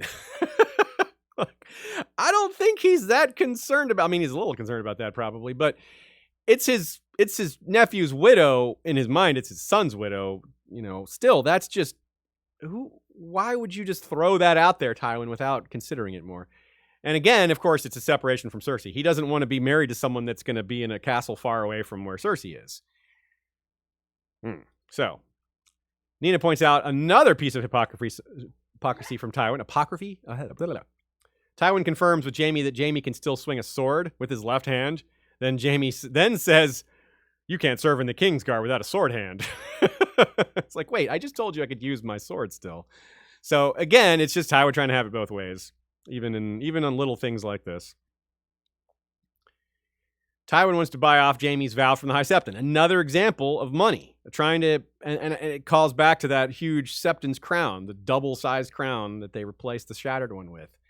This is a contrast to Robb Stark and Jon's vows. When Robb was thinking, maybe I need to make Jon my heir and free him from his Night's Watch vows, his thinking was, I'll send them 100 men. That will give them something they need. Meanwhile, Tywin's like, we'll give the High Septon enough money. He'll let you out of your Kingsguard vow. And Jaime says, no, tradition. We want to keep that tradition. It's a good tradition. Let's keep it. Tywin says, no, the tradition's broken. Cersei already broke it. It was a bad idea to break it, but now that it's broken, why don't we keep doing it? And Jaime says, what a terrible attitude is that? Why not close the door and reestablish the tradition? We could be the ones to do that. It will look good on us if we do that. But Tywin's completely uninterested in any of that. Yeah. So another little connection here too. Nina notes Jaime was present for the birth of Joffrey, which makes Jaime look a little worse in my eyes because he was there for the birth, and again, it was just he was there for Cersei. He did not care about this child. It's another. That's what it says to me. But it also is a parallel to Rhaenyra and Harwin Strong. Harwin Strong was said to be present for at least the birth of Prince Lucerys, and now we are left to wonder what kind of connection he had to his sons that were not allowed to be called his sons, because this is a strong parallel. Your closest guard having kids with you, and when you're the queen, and those kids having their parentage questioned as part of a civil war. Hello, similarities, and Rhaenyra's fierceness and paranoia are definitely an echo of Cersei's. So this is a great parallel, and you wonder what Harwin, speaking of perspective, let's jump back 200 years and think about what Harwin was thinking about, as well as Rhaenyra. And here's a funny kind of moment. One of the most blatant examples of Renly's sexuality. And remember, in the books, it's a lot more subtle. The show just was like, here you go. We're not going to be subtle, which isn't a bad thing, but the books are subtle about it. But this is not subtle. Now sheath your bloody sword, or I'll take it from you and shove it up someplace even Renly never found. Ooh, that's, of course, directed at Loras. That's a memorable line. That's a memorable one for sure. All right, a few thoughts from y'all. Ainsley Mecklejohn with a sticker with you for coffee. Well, thank you very much. Appreciate that. I'm certainly going to... I did not have coffee during this. I'm going to have a big old coffee right after this. And Jaehaerys Stargathister. Whoa, that's hard to say. Kind of off topic, but I wonder if Aziz has ever ice climbed. Being a climber and a Song of Ice and Fire expert, I think he'd love it. I am afraid to climb ice. I'll come that out and say that right now. I didn't start climbing till later in life. I've done very, very little outdoor climbing in general. I'm mostly a gym climber, partly because I'm lucky. We have really great gyms here in Atlanta, so it's hard to want to go elsewhere when you have these great indoor situations. So thank you for the super chats. Thank you for the support. Thank you for the comments. And we are through another batch of chapters. Last week, 179 minutes, 39 seconds covered. This week, 162:24. So far, 2,167 and 44 of 2,853.37. So a little less than 700 minutes left. Like I said, about 3/4 of the way through the book. I guess that we would actually have passed the 3/4 mark technically through this very last chapter just now. You can always check the video length and compare it to the podcast length to get a sense of how much we edit out to make it a little tighter, a little more presentable, a little my ums and uhs taken out, some of the pauses and things like that. Some of the extra times when I say like or or so, cut some of that out. Or when I stumble with my words in other ways. So far, you can tell too, with as far as the progress of the book, it really appears in the way these POVs are coming out. We've already had Kat's final chapter ever, Bran's final chapter in this book. Next time we'll start with Davos's final chapter of the book, which is Davos 6. Edric gets on a boat because of the implication, aka the one where Lightbringer is a reading lamp. Then we have John 8, the gang defends the wall, aka the one with Donal Noy versus Mag the Mighty. Arya 12, the one where the Hound is a handyman, aka, wait a minute, I changed that title. Hang on, back up. Biggly, biggly, biggly, biggly, biggly. The one where the Hound is a giant? I can't remember what I called it. It's in relation to the Hound building the wall, or the one where the Hound builds the wall. Something like that. AKA Wolf Dreams of Cat. Tyrion 9, the gang reignites the rivalry, aka the one where Tyrion can't find witnesses. And Jaime 8, Storytime, the White Book, aka Lord Commander Kingslayer takes charge. In this episode, I mentioned the Blackfire series, and I'm trying to start at the end of every Valar Rereadis mention any of our scripted episodes that we referred to in case people want to go deeper with any of those particular lines of thought or plot lines, whatever you want to call it. So I did mention the Blackfire series. I don't think I mentioned any of the other ones this time, but that one in itself is many, many episodes. Thanks again to anyone who came live. Thanks to anyone who submitted questions. Thanks to Shae for being the best. Thanks to Joe Buckley and Nina Friel for their significant amount of input. More than usual, I'd say. Oh, look at this. Thanks to Casanova for getting in my lap in this last moment. Thanks to Claradox D.DE for the intro and for our great maps behind. Thanks to Kevin MacLeod for the Valar Rereadis intro music specifically. Thanks to Joey Kowal and Jesse Townsend for our... Wait, I do that every time, or a lot. Joey Townsend and Jesse Kowal. I mix their names up. Sorry, guys. You guys wrote our theme music and our outtake theme music, respectively, and we really appreciate that. Bengineer is the man for making our podcast sound better. I do the actual editing of the comments and taking out of the ums and uhs, and he makes it sound good. And thanks to our patrons who provide financial viability for the podcast and YouTube series that we do. We'll have much more to come, as always, and we appreciate you enabling us to do that. So for everyone else, thank you very much. Make sure to like and share and subscribe and all that standard podcast YouTube business. And we'll see you next time for more Valar Rereadis.